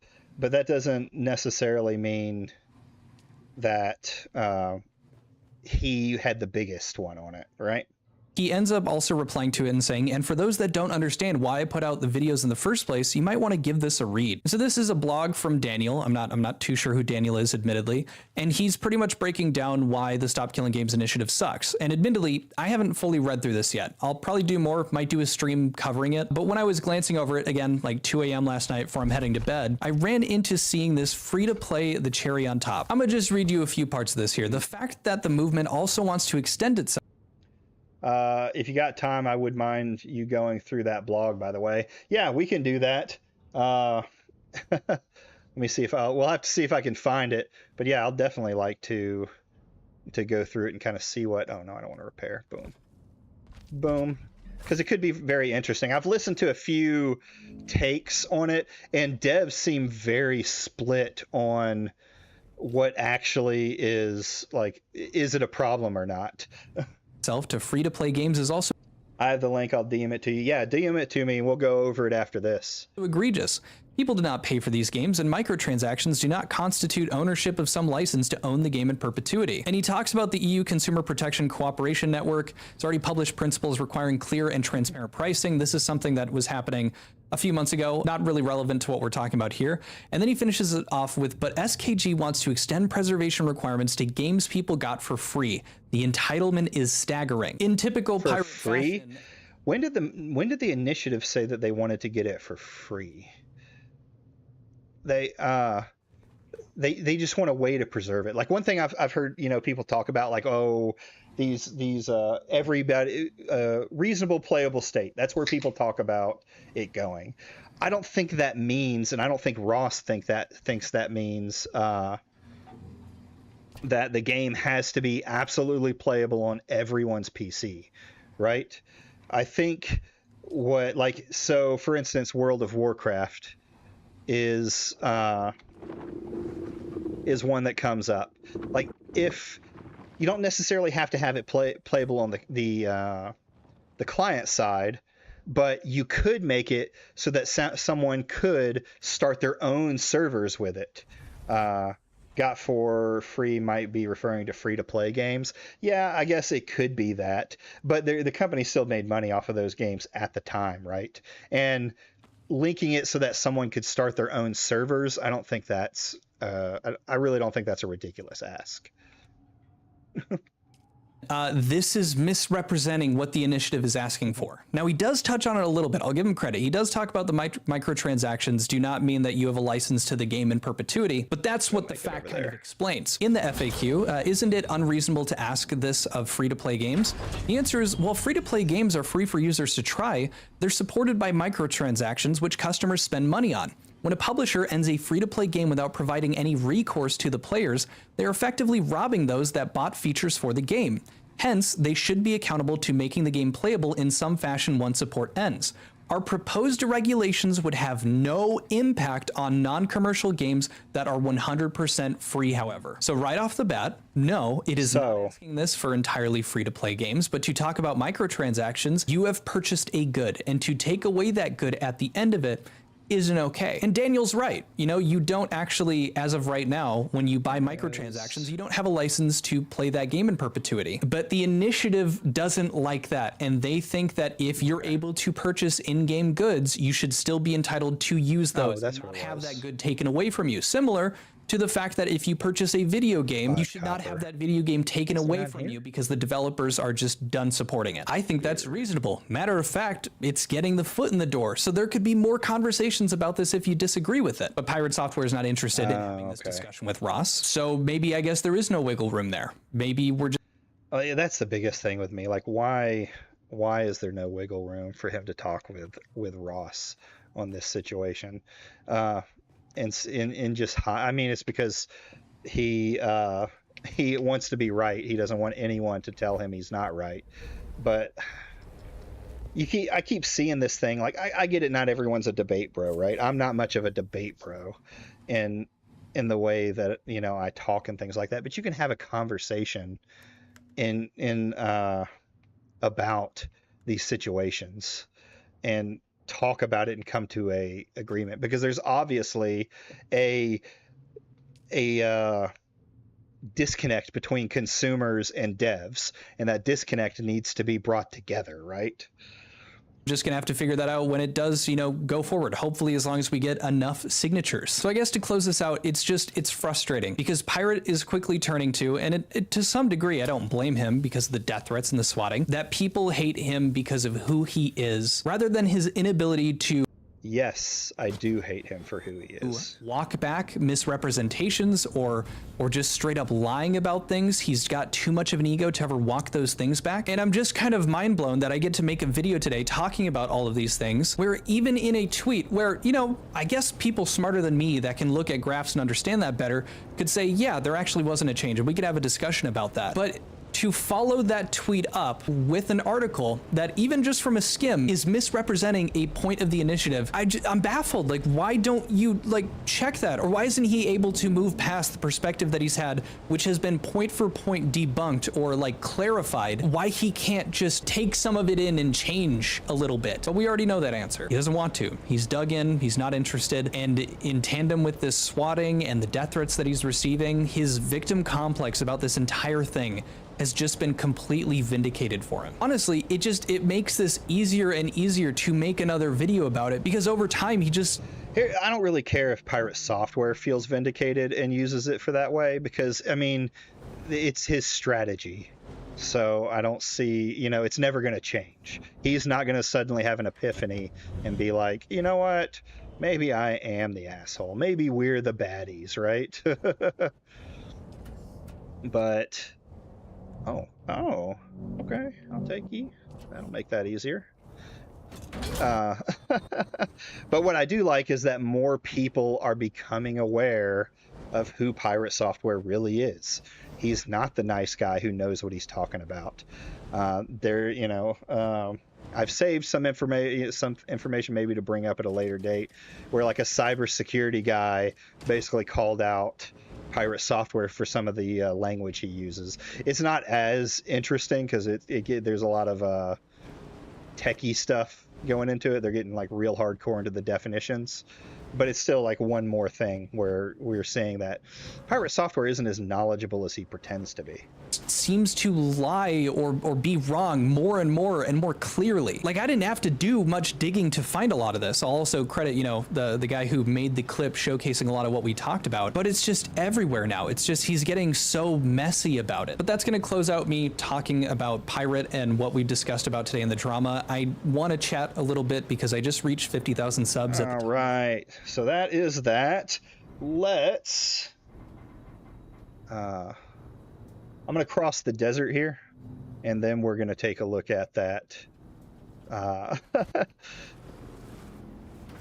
that doc that Nazmir sent me.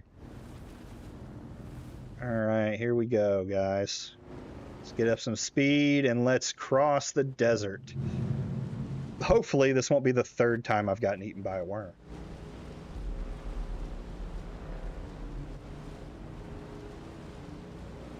And off we go. It amazes me. It's hard for me to understand not taking accountability when I'm wrong.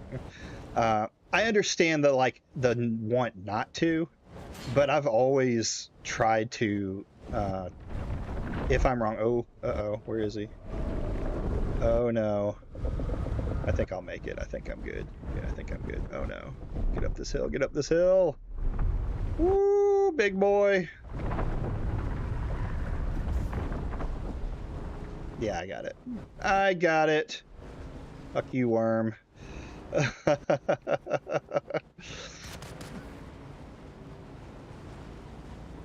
it just amazes me that you can't take some accountability, even a little bit. Not completely walk it back, I guess, but just walk back some of it. Hey, yeah, I was kind of wrong here. There, where are we? Where's my beautiful base?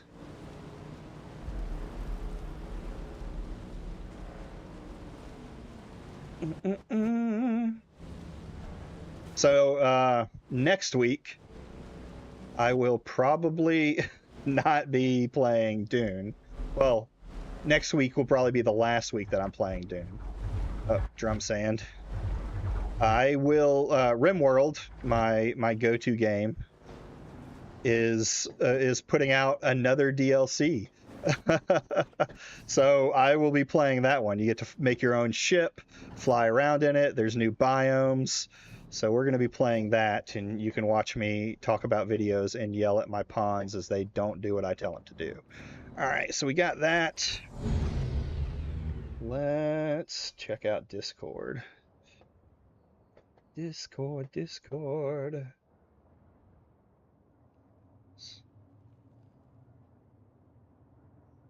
Boop.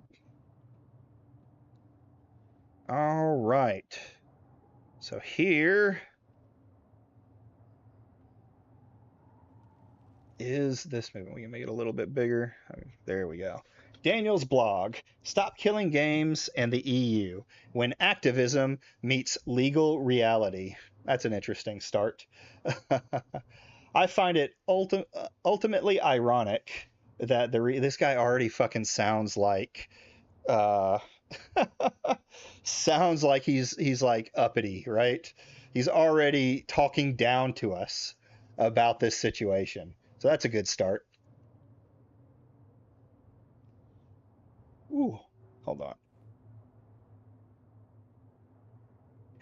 A bit soy, yeah, you're right, a bit soy.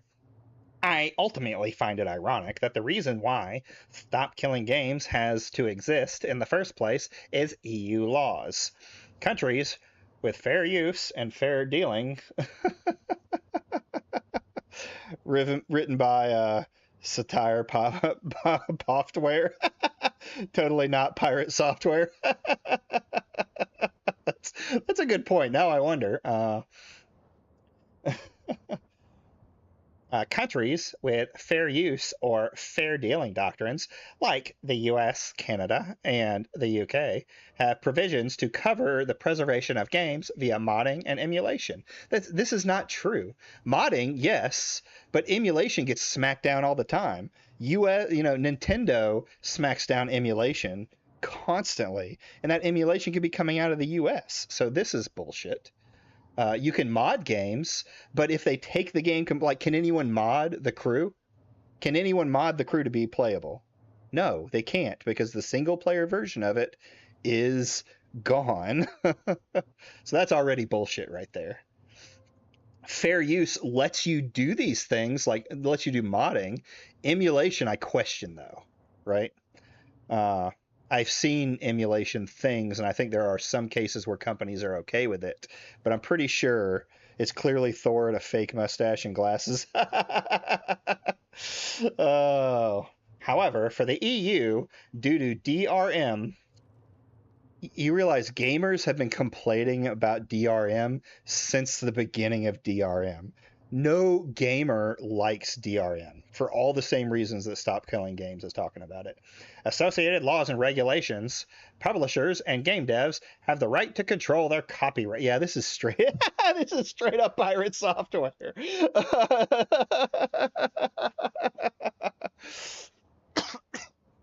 Have the right to control their copyright via an online system which ultimately makes EOL builds that the movement is hoping for moot.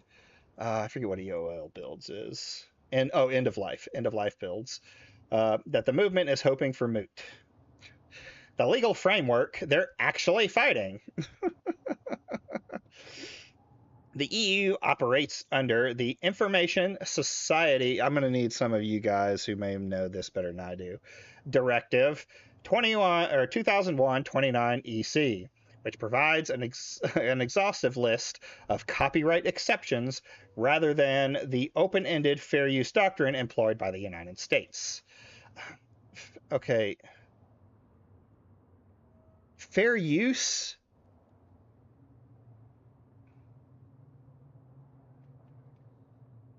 I'm pretty sure fair use is a defense.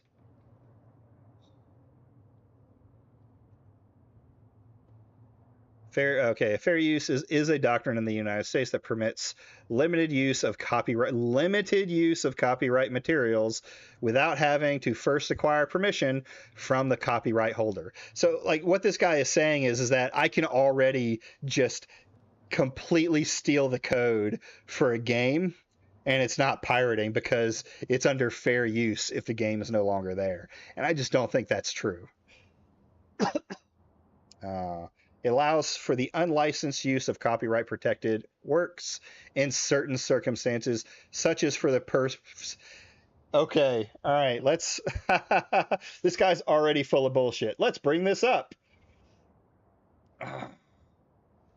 Fair use. I read all of that part. Let's read the end of it. For the purposes of commentary, criticism, or parody.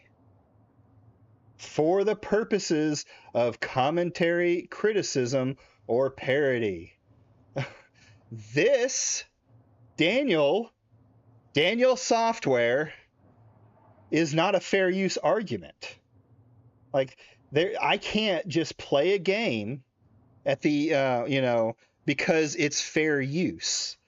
Me being able to play a game and critique it is a form of fair use, though not completely.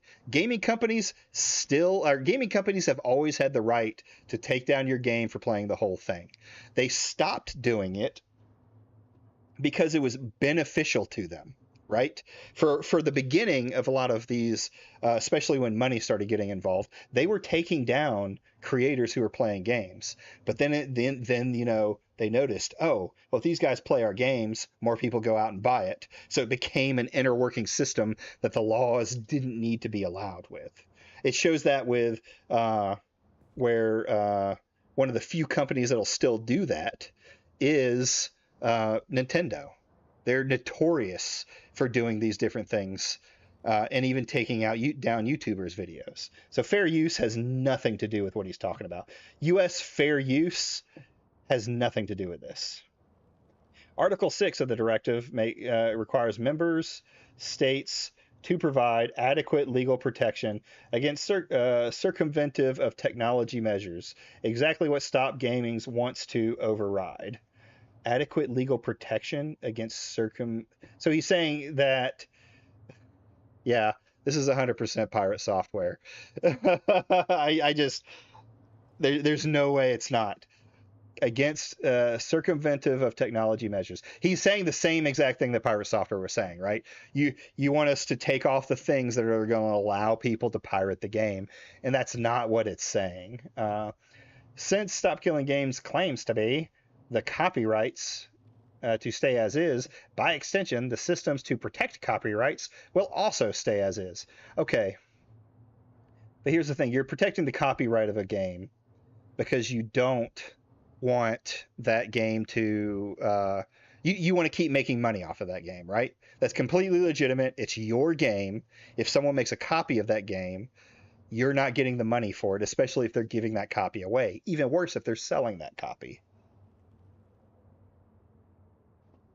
But when the game is no longer making money, then is it a strike against the copyright?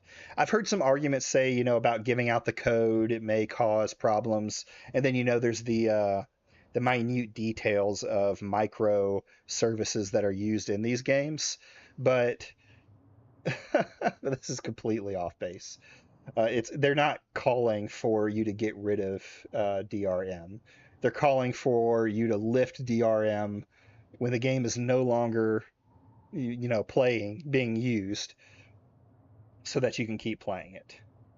On the other hand, if there was an IP leased by the publisher to be used for X years, once the time is up, it is illegal for the publisher and its user to continue using the IP. This is why I think the Crew 2 was a bad argument, it was a bad game to use, because yes, there were tons of licenses for the vehicles, right? So how does that work in the case of the Stop killing games initiative? Would this be would the Crew 2 actually be one of the exceptions because of that licensing agreement?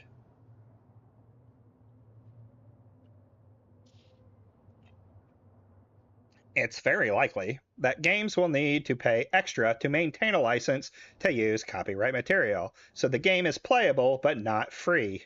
Yeah, it can be, right? This could be an exception. You're using the Crew 2 to try and say it, but is this the thing for every single game?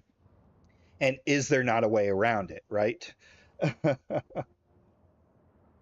It is acceptable to SKG supporters. A cursory glance of the Discord says no. Jesus Christ. But here's where it gets practically absurd. The EU already has comprehensive consumer protection mechanics. The Consumer Rights Directive covers digital content sales. Digital Content Directive specifically addresses digital content conformity.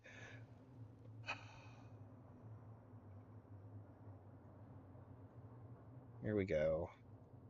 I hate you, Nasmir, because this is making me be extremely autistic towards what this guy is saying.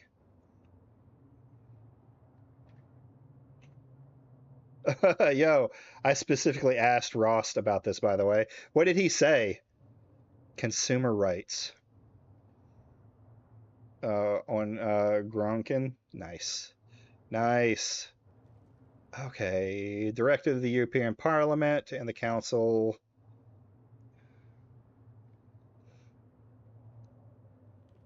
For the directive has been reviewed. He said they went over it all and it doesn't address this issue. So, what, like the initiative doesn't address the issue, or the issue doesn't address the consumer rights? I mean, this is a big bill, so to figure out, I'll have to check that out later if I get too autistic on it. I mean, yeah, it may not be addressed in this bill just because it's talking about, yeah, it sounds nice. It sounds like consumer directives, but did you notice something about that? Let's see what he says after this. The EU consumer rights don't cover killing games. Fair enough. The Consumer Protective Corporation Network can levy fines of up to 4% of annual turnover for violations. The upcoming Digital Fairness Act will specifically look at video games in particular in relation to young people and address gambling like features in video games. Okay, yeah, but that's the features in video games, and gambling is them trying to break it. Does this new initiative come up talk about killing games? No, it's probably looking at what age people should play games, or maybe doing something like China does where it cuts off play. So one thing you'll notice here, the movement is essentially asking for the rights that don't exist while ignoring the extensive protections that already do. So fun fact with this, if you want to really look at this, where does he show that these consumer rights directives have protections for killing games? I mean, if this is true, which it looks like it's not, just link the number in the document that says, line 52 says that blah, blah, blah, blah, blah, blah, blah. But he didn't do any of this. You're just saying that there are consumer protections, even though the consumer protections aren't covering the games, at least from what Nasmir has told me. Government overreach and legal contradictions. See, this word always sparks anger in me because of the libertarian I am. And legal contradictions. However, the core controversy is that even this, it's about asking the government to legislate and regulate how games are even made. To a point, yeah. Not only is this highly controversial and smells of government overreach, it clashes with so many other laws and regulations that SKG supporters fail to educate themselves about. God damn. The EU has been aggressively enforcing competitive law in gaming, fining Valve and 5 publishers $7.9 million for geo-blocking practices. Since 2010, the number of... What does this have to do with... What does geo-blocking have to do with that? Since 2010, the number of merger notifications filed before the European Commission regarding the gaming industry has tripled. Well, yeah, I wonder why. What happened in, let's see, 2010,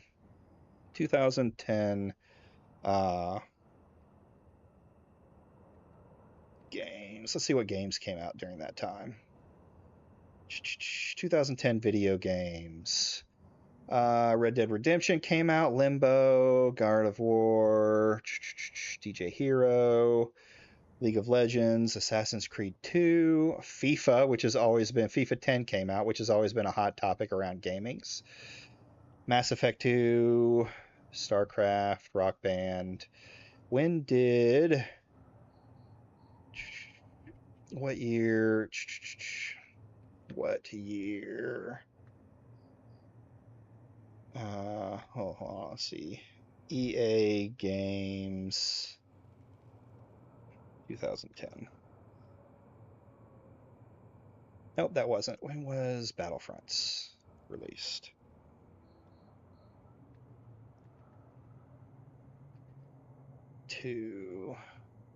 Released. So that was in 2005.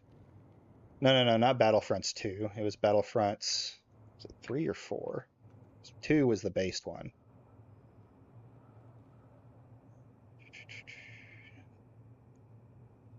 Battlefront. Or was it just Battlefront? EA.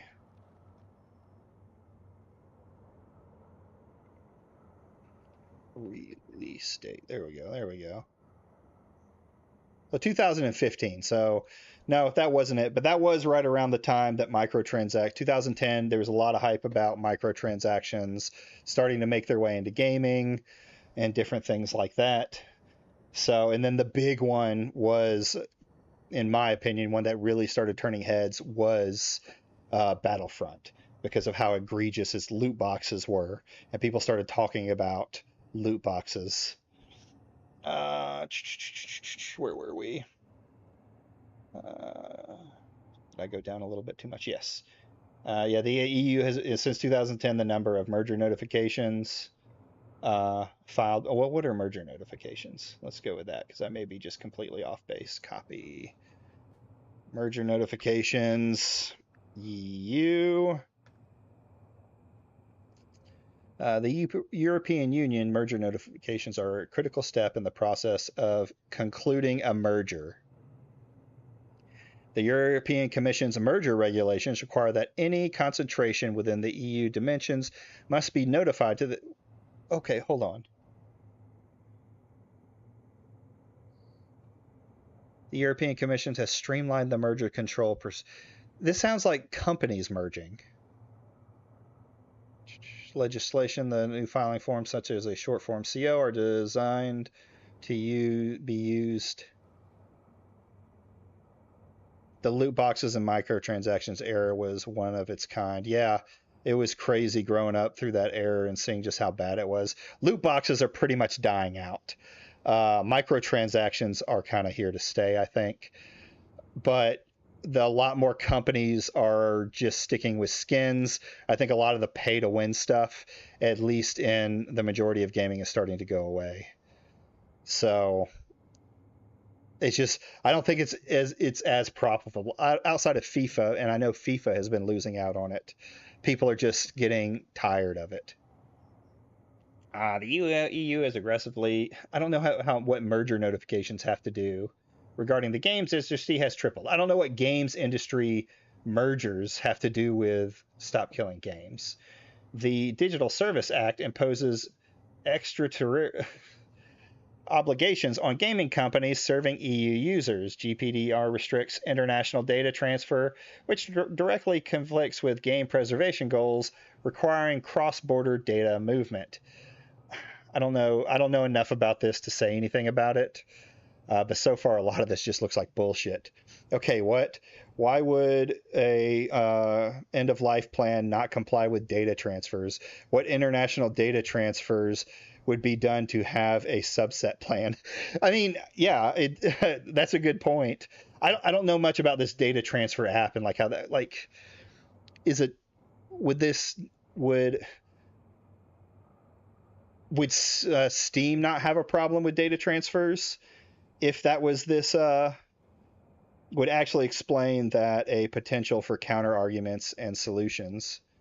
You want to come on, Nazmir? Because you seem to talk about this a little bit more. I can jump into my voice thing. You can come on and we can talk about it while we go through this. Because you seem to have more knowledge on at least the European side and the data transfer stuff. Here, let me.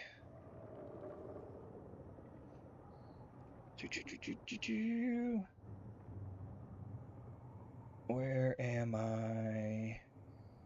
There we go. Let me put on some shorts and a t-shirt on and join on mobile in 5. All right, sure thing. Just jump into, let me know when you're in the waiting room, all right? I'll pop it myself in here. All right. Huh. And you don't have to be dressed for me, Nazmir. It's okay. It's, you know. I would just always assume you're dressed. Every single one of the regulatory frameworks would create compliance nightmares for the technical mandates SKG is demanding. How would they require, you know, this is a document. If you're going to make a document like this, go into detail. Tell me why. You're spending all this time typing autistically out, you know, these acts. Show me how, instead of just saying it would cause regulatory or it would create regulatory compliance issues, right?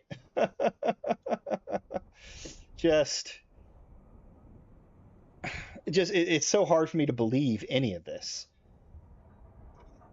Ross Scott's undefined law, delusion. The most maddening aspect of this campaign, you know, if this isn't pirate software, this could be God, what's his name? His fake lawyer guy that tried to get private parts, or that tried to strong arm private parts. Well, that did strong arm private parts. The laws are not undefined. They're comprehensive and okay. The most maddening aspect of this campaign is Ross's central claim that the laws wasn't written for this situation and that laws are undefined and contradictory. This is complete nonsense. The laws are not undefined. They're comprehensive and they clearly favor public. Okay. They favor publishers. His movement is to favor consumers. The EU Information Society Directive explicitly protects. All right, you're in. Let me pull you up here. There we go. Let's pull you over. Hey, what's going on? Can you hear me? Yo, let me get the speakers on. How do I do that? The speaker's on? Can you hear me? I'm confused. It sounds, I can hear you. Barely. Let me... Hello. Let me see if I can turn myself up. Try and turn me up on there. Voice. Yeah, everything's turned up to the max on my side. Is it just that quiet? Check. All right. Hello, I can hear you. Okay, I can hear you. You're good. We're just old manning it back and forth. Cool. So, you know, let's kind of go up to that data transfer thing. Do you know a little bit more about that? Like, what are they referring to data transfer? So in the UK, you still retain these data protection rights, which is that companies cannot, you know, share data or send it over, and that is like legacy law from the EU. So it's pretty much the same principle. Is like companies can't transfer data and like without your knowledge or permission, and you should be allowed access to it at all times. Upon request. Yeah. Okay. to what they're holding on you. My question would be like, okay, so if a game is like, okay, we're shutting down now and we're going to allow community-run servers, I'm like, what data? The user account, I guess, but that would be the user accepting that responsibility. Yeah, that's kind of my thing. Yeah, I don't see what the non-compliance is. Maybe, like, this is why I feel like Pirate and his lot who are arguing for this are so hypocritical, because they point to Ross's initiative and say, oh, it's vague, but then they just bring up these roadblocks and say, these vague roadblocks, and say, it's impossible because data. And then when you actually explore into it, you're like, no, it's possible. I don't think they're being, like, good faith. No, it's definitely not good faith. Like I said, you look up here, and pretty much every time they bring these articles or these directives up, they're not going into any detail with it. I don't see how data transfer, like a company having to tell you about data transfer, you're right, it goes into the user's hands, and then it's no longer their problem. So say a game is put into a state where someone can make their private servers on it, and you go into that private server and your data is stolen, or they're pulling data from you. That's not on the company that used to own the game. That's on that server that is unlawfully doing something like that. Yeah, 100%. Yeah, it would be kind of like there could be a provision. This is where I'm saying, right, is then if an actual dialogue was proposed, there could be a counterclaim of like, okay, well, the company can have the provision of like a month out, a week out from the end of life thing. It's like, okay, we're going to open up community-run servers. You, please acknowledge that you accept the risks and all that. Yeah. Simple line in the code, or even when you download whatever you need to get onto the game, right? I think I remember one person talking a while back about this the first time it came up, and they were saying like, you don't necessarily, like, the server side code would have to be on the server. You can't put it on the client for something as big as like WoW, but you could have normal users be able to download just the client side stuff and be able to open it up to, the beginning screen. You just wouldn't be able to connect to any servers until a community came together to make a server for it. I don't know. Let's read further, though, into this delusional Ross take. Most of the matting aspect. The law wasn't written for this situation, and the laws are undefined and contradictory. He pisses me off in this part.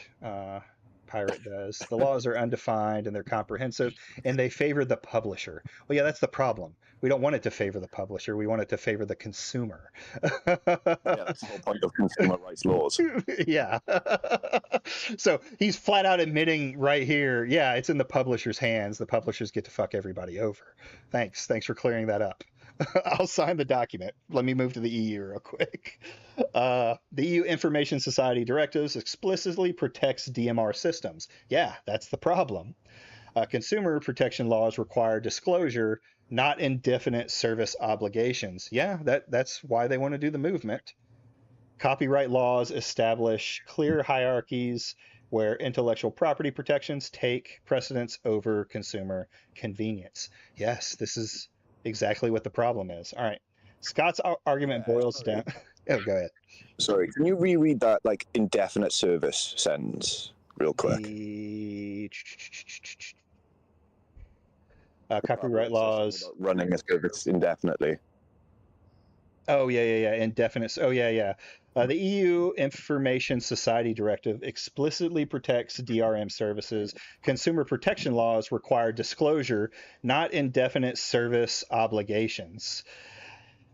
Yeah. Again, this is the problem, right? I know that's what Pirate Software said. That was his talking point about you can't force the publisher to run forever. No one's saying that. This is once again falling into that straw man misrepresentation of what Stop Killing Games is about. It's not about forcing them to provide a service forever. It's about having an end-of-life sunset plan to preserve access for people who have already owned this. So this is another thing with the copyright laws, is the game would no longer be sold. It's just the people who own the service. Like, am I breaking copyright laws when Gran Turismo 1 on the PS1 has run out of its copyright for some of the vehicles? And I play it on the PS1. Breaking international copyright law or whatever? No. Same deal here, bro.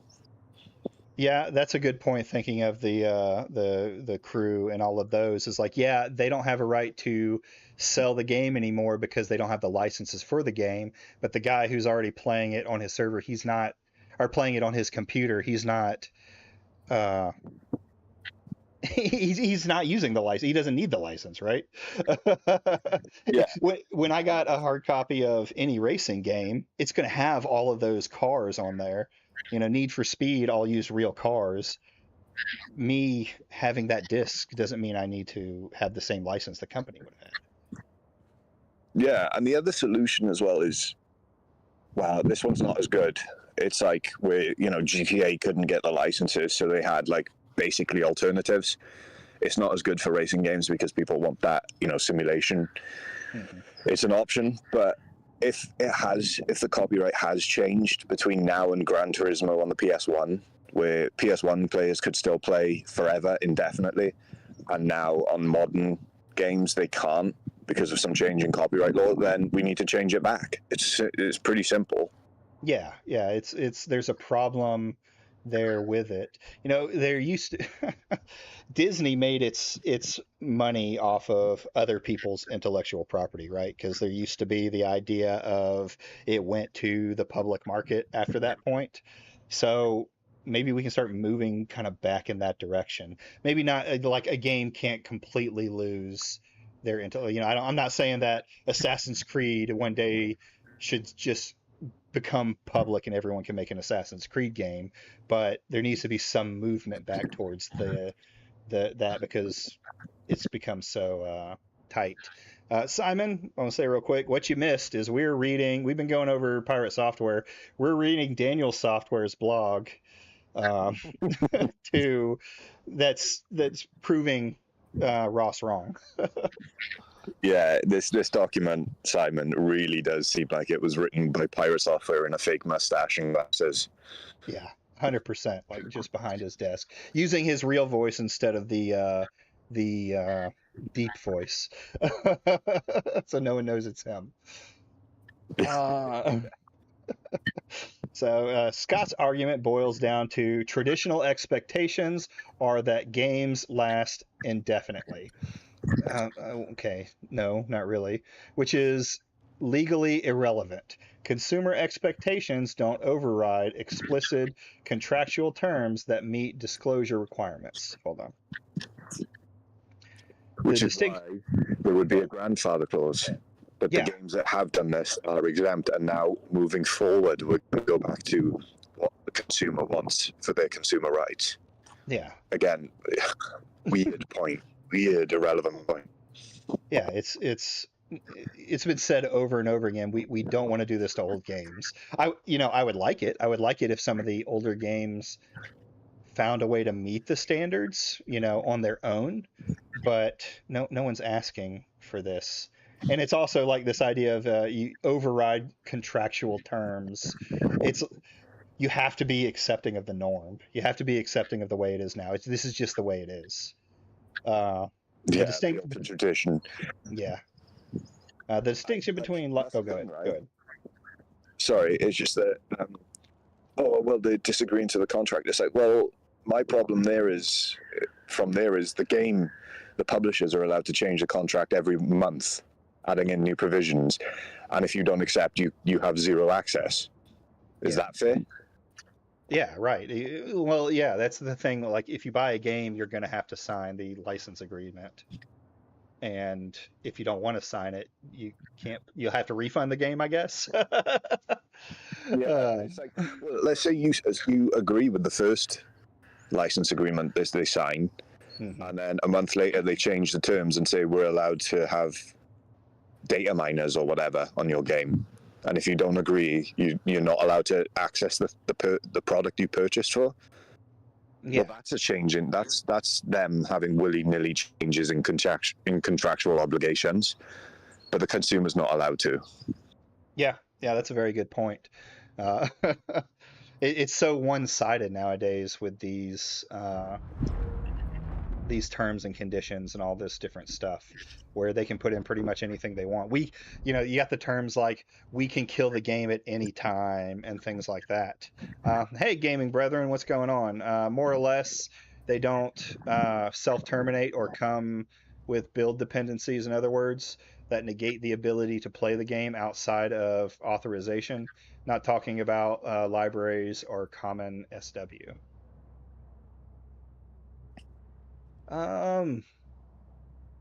More or less, they don't self-terminate or come. Yeah, I see what you're saying about self-terminate. Well, it's like I think what people use the crew for is the biggest thing is, and I forgot about this, is the crew has a single player experience. So in the point of a crew game, Stop Killing Games may say, okay, we don't have the ability to keep the servers up. Hiya, Dad. Good talk. Thank you. We don't have the ability to keep the servers up, but we're releasing the DRM so that you can still play the game single player, right? The big push is single player, and then where it starts to get really muddy is the multiplayer experiences and things like that, which is what really has to be hashed out.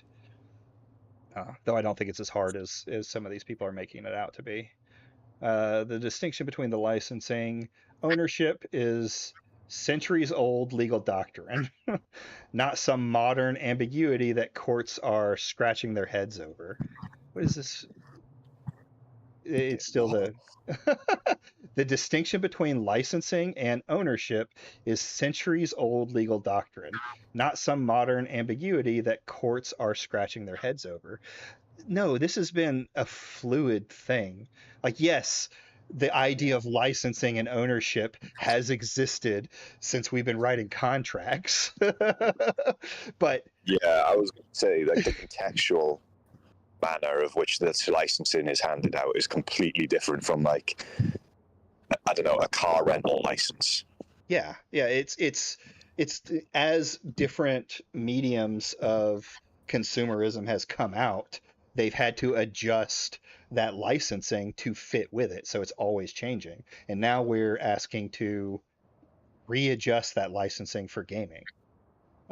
Free to play, the cherry on top. Here we go. Oh, boy.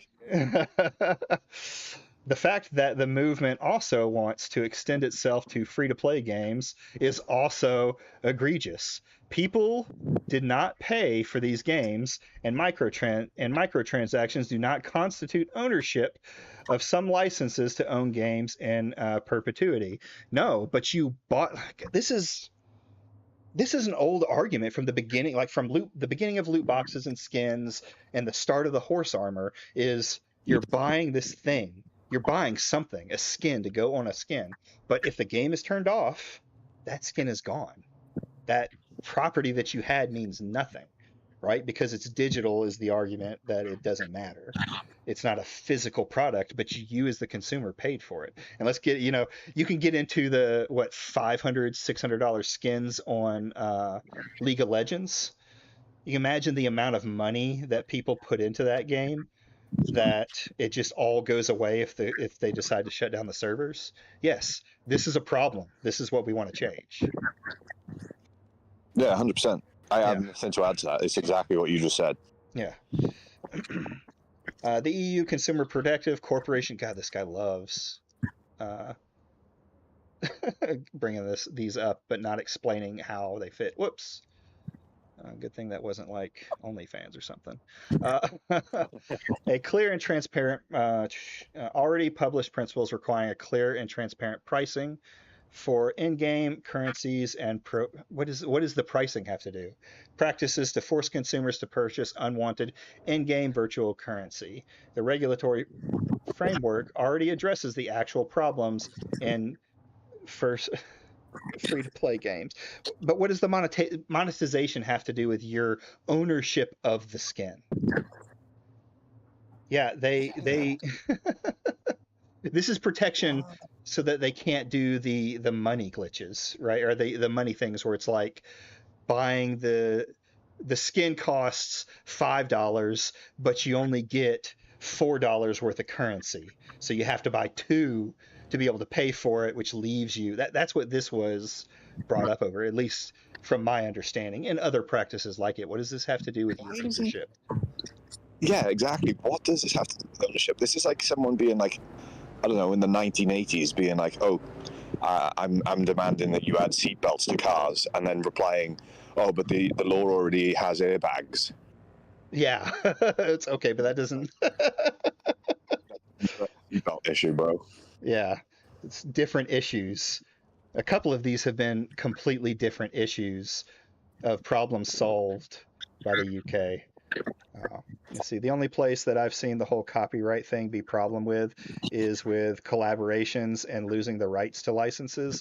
Yeah, we were talking about that a little bit earlier on, like, for multiplayer games, there might be, well, even then, if it's like COD is probably one of the best ones, or Fortnite. If Fortnite servers shut down and then a community opens up a Fortnite server that really no one's paying for. If they pay for it, they're going to start breaking copyright. Or if they have people pay for it, they're going to start breaking copyright, and then the company can come in and have that shut down. But the skins, if you bought a Nicki Minaj skin in any of those games and you're on the private server, isn't it your right to still have that Nicki Minaj skin? Right? You paid for that. Yeah. What I said to Wargaming Dad earlier was like, okay, let's look at the Gran Turismo games on like the PS1. I'm pretty sure that the developers and publishers for Gran Turismo on the PS1 have run out of the licenses for the cars used there, but you can still play it and no copyright law is being broken. So unless something has changed between now and then, I don't see how this is an issue. And if something has changed in copyright law between now and then, let's just change it back so that it can facilitate this. Where's the issue? It's just being like, oh no, this is a problem, so therefore impossible. No solutions, no nothing, no alternatives. It's just stonewalling. It's just, well, this is the way it is. You'll own nothing and like it. Enjoy your bug salad. Yeah. But SKG wants to extend preservation requirements to games people got for free. So I don't remember if it was who we were just listening to, Theo, or if I remember reading it somewhere else, but it may have even been you that said it. They're not asking for completely free games, right? They're specifically talking about games that have microtransactions in there. It's like this is written directly into it. You either didn't read the document, Daniel Software, or you're just completely misrepresenting it again. Yeah, so like, for example, I could take the newly released Mecha Break, right? Mm-hmm.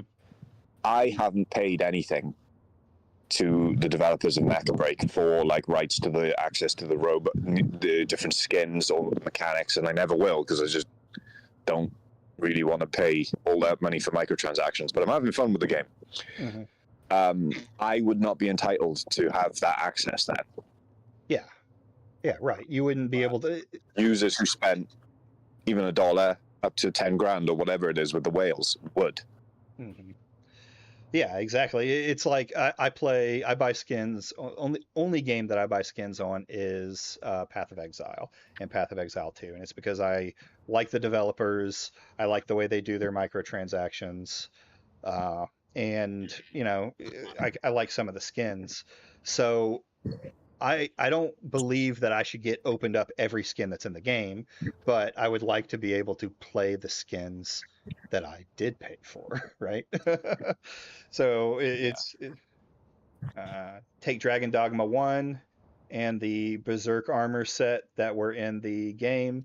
Capcom lost the license and removed those armor sets from the re-release and the Dark Arisen versions of the game. Yeah, I mean, and that makes sense, right? You can't buy it in the newer versions because of what it is, but if the people are playing the old one and they have it, they should be able to play it on that old one, right? Or maybe, I don't know how detailed that would be. Back to pirating software, I see. You don't want, pirating is bad. Yeah, pirating is bad. But I think pirating is a problem with the market, not people just doing. There are always going to be pirators, but if you make it more accessible to the more greater people, the greater audience, then pirating slows down. I think music industry showed that. The entitlement. Newell said it's a service failure, and you can, if you do provide a good service, you can still be mega profitable, even though there will always be pirates. But it's like reducing that percentage. Yeah, absolutely. So I spent some time in Africa during one of my deployments, and something that we saw that it even happens on that level is there were smugglers that were bringing in stuff like cigarettes and things like that, and it was because the taxes on it were so incredibly high that the businesses couldn't make money off of it. So a thriving smuggling market came around. It's kind of the same idea. So yeah, the entitlement is staggering. That is a you need to look in the mirror statement to Mr. Software.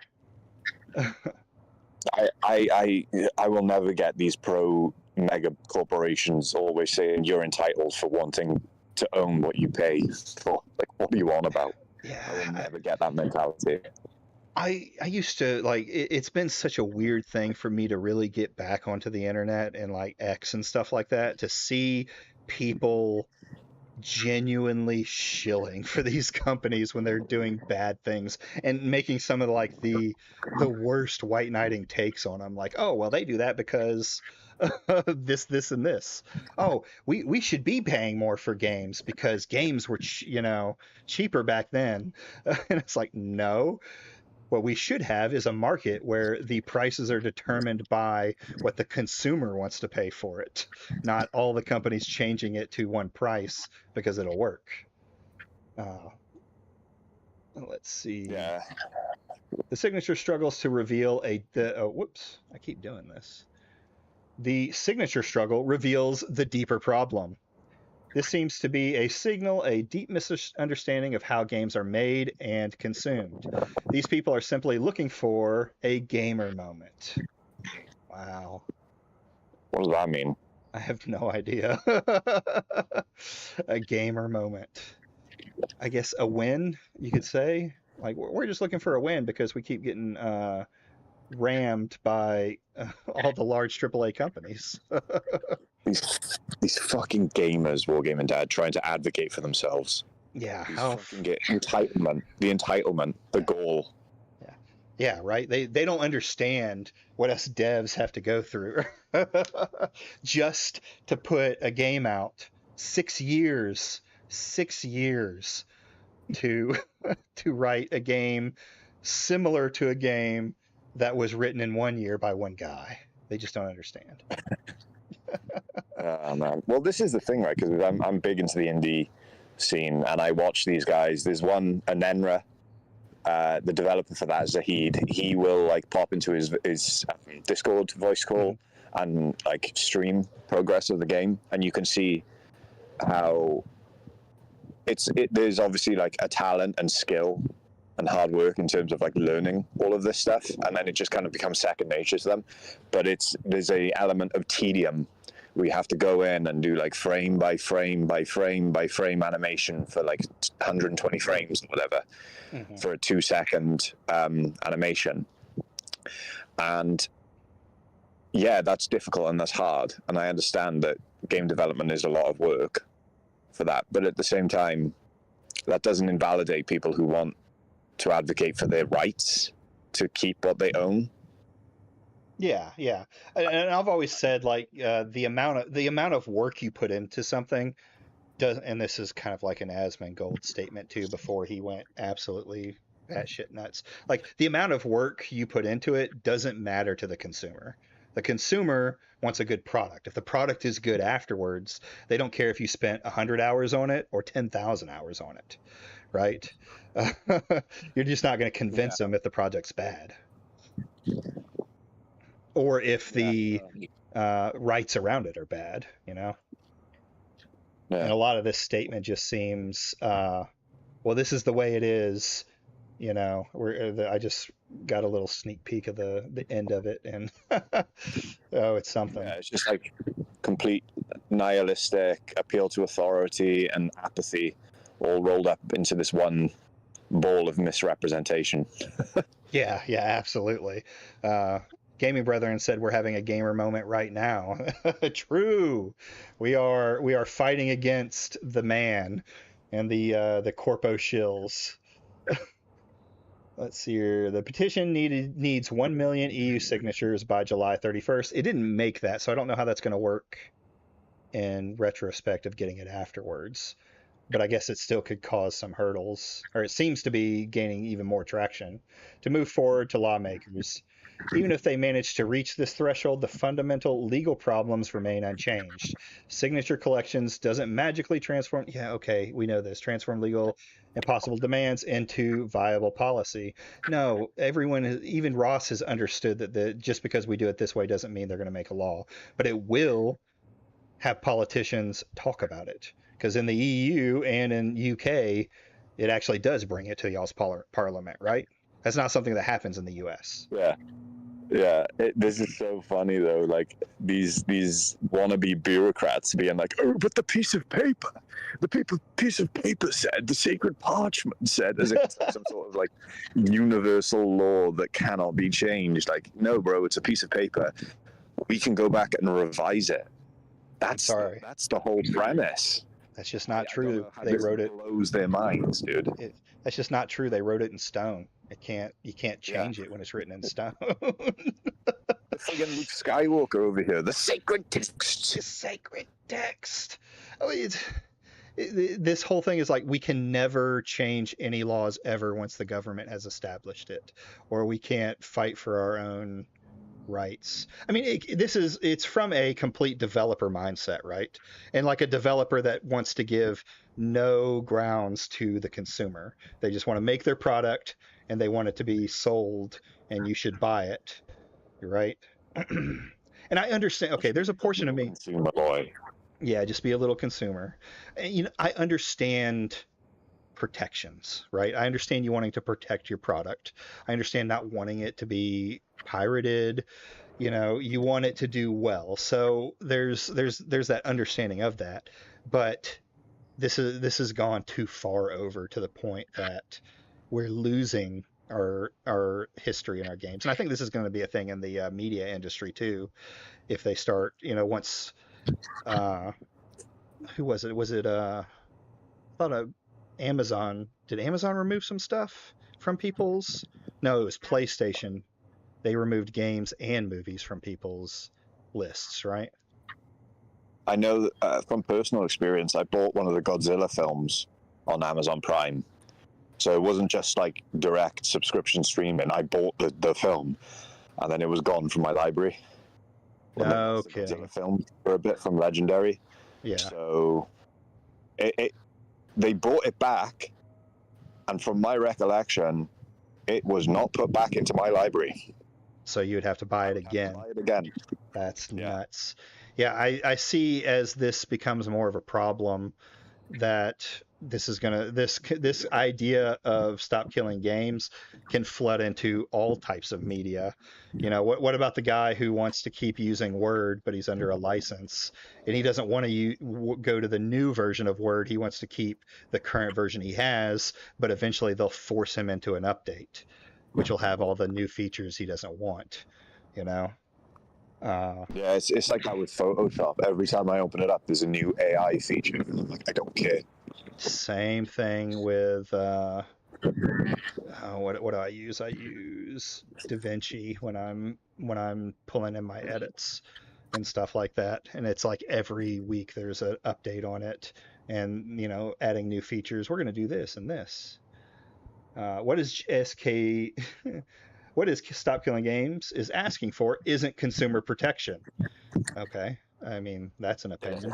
It is. But let's see where you go with this. Yeah. It's a fundamental rewriting of intellectual property law. Okay. Yeah. Contract law. Yeah. The entire legal hierarchy that governs digital commerce. How dare you go after our legal hierarchy? How dare you want change from your overlords? Paper. The document says. Yeah, Don't. no, I mean, okay, changing the copyright law and IP law to be like the people who bought it still own it, but then you can't sell it anymore. Oh my God, society will collapse, and we will turn into Mad Max.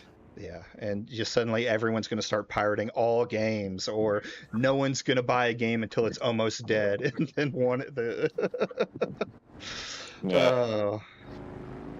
they want the consumer convenience to override copyright protections. It's not even saying, it's not overriding copyright protections. If this goes into play and I can keep a game that's dead, if I then copy the code of that game and start selling it online, I'm still breaking copyright. You can come after me for that. Or even if I'm copying it and spreading it around, that might go against copyright and the protections will still be there. So, which is legally impossible under EU jurisprudence. I haven't heard that word before. I guess that's precedent, he's trying to say. I think that's what. Yeah, maybe. Again, impossible. No, it isn't. Laws can be rechanged. Laws can be rewritten. Laws can be amended. I don't get why they're like, the piece of paper says this, therefore. Yeah, we here in America have, one of the oldest government documents in the world, the Constitution, and it can be amended even to this day. It doesn't get amended as often, but it can. 1 million signatures doesn't change legal reality. It does show that people are wanting this change. It forces the European Commission to formally explain why these demands contradict existing law. No, it's to have a conversation about that law. Yeah. Even how we can further improve it. Yeah. It's hey, it's gone too far into the. It's a checks and balances, right? Hey, it's gone too far into the producers, the publishers' realm, and people aren't happy with that. Maybe we can bring it back somewhere so that consumers still have the rights. They can still make money off of it, and it's good to go, or they don't lose money off of it. Even with maximum public support, the campaign asks legislators to violate EU treaty obligations. Just saying the same thing over and over. I'm just going to say the same thing back. Laws can be amended. Yeah. Override established legal hierarchies and fundamentally alter the relationship between intellectual property rights and consumer protections. So I have a question. Where do these consumer protections come from? Like, there was a point where these didn't exist and we had to create them for them to become a thing, because companies would just, walk all over you. You talk into like the olden days where kids were working in factories and, companies could, do whatever they want. Dumping. See, the way that confuses me, because the way he's talking about it, I would have assumed that these laws come from just based in reality, handed down from an ethereal Lovecraftian god, and they cannot be changed. They are fundamental, like the laws of physics. Oh. Cthulhu is chaos, so he definitely didn't create these laws, but we got to find out which one did and put him back to sleep. Yeah, exactly. No amount of signatures can make the legal impossible become legally viable. Where does this impossible come? Like, it's over and over and over again. It's just impossible. We can't do anything. He's never explained how it is impossible. He's cited completely irrelevant laws for other completely different consumer rights subject matter, and he just has not explained in depth on how this is impossible to achieve. And like I said, I suspect it's because he does not want to go into specifics, because then people like you and me can be like, oh, well, here's the alternative. Here's the solution. Yeah. Well, I mean, from a quick read, like us doing it on stream right here, like now, and reacting to this, for me to to seriously look at these data protection laws and stuff like that, I have to look them up. And you're talking about, hundreds of paragraphs sometimes of stuff to try and, like, let's see, this directive has,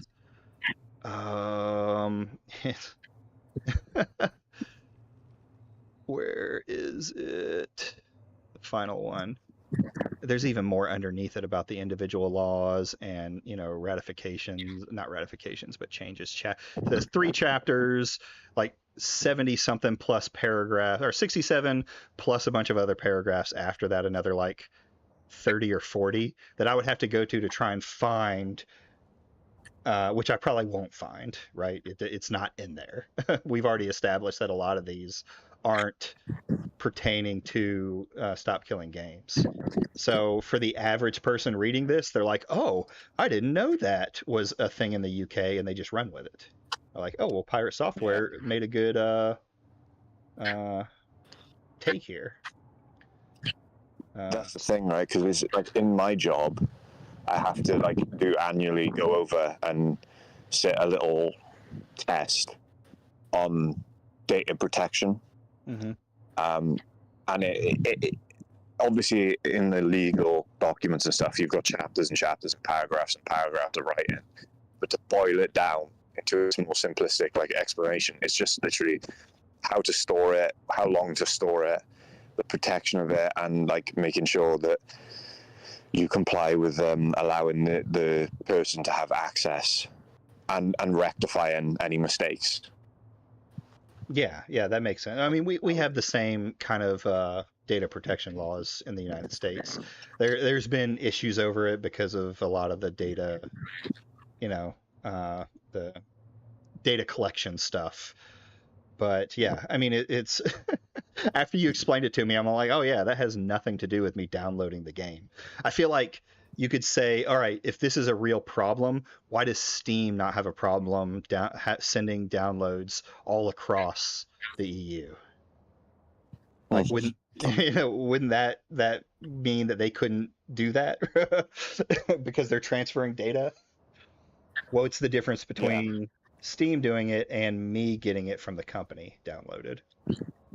That's a point, right? Because when you say data, sending data, some people might think data is in the game files, protecting game files data. So again, it's like a further layer of obfuscation. Yeah, because I mean, that's immediately, when I first read it, that's immediately what I thought was the files for the game. But, you bringing it up, that's not what data protection laws are for. Yeah, I used to work at a financial institution, so it's all about that information and PPI and how to protect it. So now, probably very yeah, very similar. Conclusion: when activism ignores law. Here we go. The Stop Killing Games movement represents the worst kind of activism. Hey, so they're the anti-woke? That's something I can jump on. Well-intentioned but legally illiterate demands that ignore existing protections while asking for impossible remedies. I mean, most of this, you could cut out a good portion of this and say the same nothing. To be clear, games preservation is a legitimate concern. Digital works can disappear forever when servers shut down, and there's real cultural value in maintaining access to gaming history. But the fact that that problem exists doesn't justify legally impossible solutions or activism built on fundamental misunderstandings of law. Jesus Christ. Again, this super arrogant, you're just uneducated, basically. Yeah. Answer, which is there's no leeway for discussion. There's there's no room for solutions or resolutions to these issues. It's the verbal agreement equivalent of when a toddler just throws their body on the ground and refuses to move. Yeah, it's, you can't deal with this situation. I can. Watch me move that toddler. Yeah. Now we're just having to pick them up and hoist them like a sack of spuds, as my grandfather said. Yeah, yes, exactly. Oh man, see, my mom had a very effective method. She would look at me and say, Well, at least I remember it from my teenage years, but as a toddler, even, she's like, if you don't get up, I'm going to beat you here right in front of God and everybody. And you're pretty quick to get up and get moving at that point. I don't know if we can do that to Pirate. No, I don't know if we can. But we will drag him kicking and screaming if he continues to try and dog this movement until something happens. Every country. Groundhog Day when it comes to consumer rights, it is just like this stonewalling and, like I said, verbal toddler tantruming, and consumer rights, consumers and customers have to appeal to the government, unfortunately, because these CEOs, these people in high places, just refuse to move with the times. Yeah. Well, it's one thing when it's, when it was like a small business that you can boycott, but boycotts are not effective anymore. Because it's so widespread. Like the idea of trying to get masses of, even like the Bud Light situation with the trans girl, it was like, it didn't really do anything. Bud Light, the thing ended. So when companies make these decisions, and companies have a lot more money to lobby, especially in the United States, that it's one-sided for the consumer. So the only thing we can have, which I don't like, government regulation, but it's the only recipe we have to fight these massive mega corporations now. Yeah, it's like, I do put a partial, like when it comes to boycotting, I do put a partial bit of claim on the weak-willed nature of like gamers as a whole. They will cave very easily, but at the same time, the odds are super stacked against boycotts because of, like you said, the international market, how impossible it's going to be to reach tens of millions of people. If it was something like Call of Duty or Fortnite, it's impossible to let 10 million, a million people. Look how hard it was to get a million people to recognize this. So when you get like tens of millions of people internationally with multiple languages, that makes it extremely hard.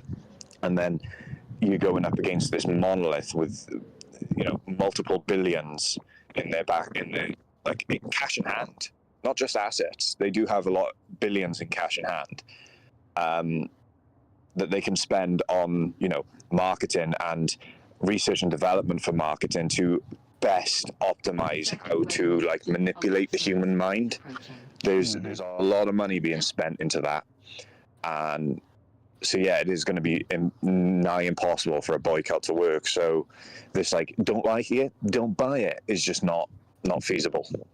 Yeah, it's a complete nothing on that. And even with that case, a lot of us who get on here and scream about this stuff on the internet, there's a huge majority that believes that it's always necessarily doing something, but most normie consumers of playing video games, the average guy who's playing on his couch and stuff like that, isn't that in touch online with what's going on. Like, I went to my friends and talked to them about some of the stuff that goes on in gaming, or even around wokeness and stuff like that. Like, they've heard the idea because it's become more mainstream, but they don't know the individual cases. Like, you tell them about Assassin's Creed, there was like, oh yeah, I heard something about that was woke. It was a good game though. Yeah, we are winning though. Yeah, we are winning, 100%. I was told that's what I was told. No, I was making fun of them who was like, we are winning. We are so winning. Yes, we are so saving gaming from blacks destroying Asian people in a video game. Even countries with fair use doctrines can't solve this through copyright exceptions. The U.S., despite its fair use, has nothing to fucking do with this. Despite the broader fair use protections, still seems that games disappear when publishers shut down servers. Fair use doesn't automatically create preservation rights for commercial software. Yeah, because that's not what it's about. Like, fair use is about being able to make parody of it. But if I were to go create from the ground up the code for another game that has died, the company who owns that that license for that game can absolutely come in and take me down, whether I'm making money or not, in the United States. Yep. and attempts to preserve online games through emulation and reserve engineering. Don't worry, we're almost done. Online-only games through emulation and reverse engineering remain legally precautious even under more pervasive copyright regimes. Ross Scott spent a year. The emulation. You went through emulation. We can't do that. Yeah. So that's not an argument. Yeah, the only way emulation works is if the company lets it happen. In a lot of cases, they don't. You know, especially when a game like you'll see it happen when a game gets remastered or something like that. They will start hitting the emulation companies for that game because they want it to sell. Ross spent a year claiming laws were undefined when they're actually comprehensive. He showed none of that and clearly opposed to his goal. The movement asks for government regulation while ignoring the extensive regulatory framework that already exists. This is the same thing. They demanded rights to contradict fundamental legal principles while dismissing the consumer protections already available. If Stop Killing Games supporters actually cared about consumer protection, they'd focus on strengthening disclosure requirements under existing unfair commercial practices and law and pushing for clear expiration dates. I fucking hate this guy. No, dude. You should just tell us. Yeah. Yeah, you should tell us when you're going to get your dick out and put it in our ass. Yeah. Okay. What? Oh, I didn't say anything. I was just moaning at the sheer retardation of that statement. The problem is that they can just tell us where they're going to turn it off. The problem is we don't own it anymore. It's been the argument since digital was a thing. These are achievable goals within existing legal framework. Instead, they choose to tilt a copyright windmill while claiming that law doesn't exist. The results is predictable, a campaign built on legal impossibilities, and a leader who's already announced he's giving up regardless of the outcome. Sometimes the law is exactly what it appears to be. The problem isn't legal uncertainty, it's activist delusion. Thank you, Pirate Software. This was complete garbage. Yeah. A lot of references to things that didn't make sense. We've got, like I said in the chat, we had Ross on and we spoke to him and I said, there is one particular thing, I can't remember it now because it was 11 months ago we had that discussion, but there was one thing I saw that I went over that with him and he came back and gave his answer as to why it's not applicable. So I was like, fair enough, and just went from there. Yeah, we need this. Yeah. I mean, I would go over all of these regulations and documents that they're talking about and stuff like that, but they didn't give any direct, reasons. They didn't show me any of the evidence. They just were very vague. So it's like I feel like I don't even have to. I don't have to go search for the evidence if you're not telling it to me. You need to prove to me why Stop Killing Games is ignoring all of this stuff, and it's clear that it isn't, with some that are instantly verifiable as being wrong or misleading. So that was that. That was a good end to my scream. I'm glad you brought that up, and thanks for coming on to talk about it. So that's right. It's good. So I'm probably going to end stream here. I think it's just me and you now at this point. Towards the end of the night. Late for the Americans. Yeah. It's 11:45 here, so not bad. But I again, thank you for coming on. If you ever want to come on again, I think one thing I am going to start doing is giving out perms to certain people, like Vincent, probably you, and some of the others, especially like content creators around me, so they can come in and talk, because I like having people on. Unfortunately, I can't get people like Eric to come on, so. That's good. Yeah, hopefully next time I'll have a better mic. I'll be outside. I was outside on my phone today, so I didn't wake up everyone in the block. Yeah, that's fair. I'll have my computer mic hopefully next time, and things will be a bit better quality. Yeah, not a problem. I think you sounded fine on here, at least from my side. But Anyway, until next time we meet, Bud, and for the rest of you guys, we'll see you next time. See you.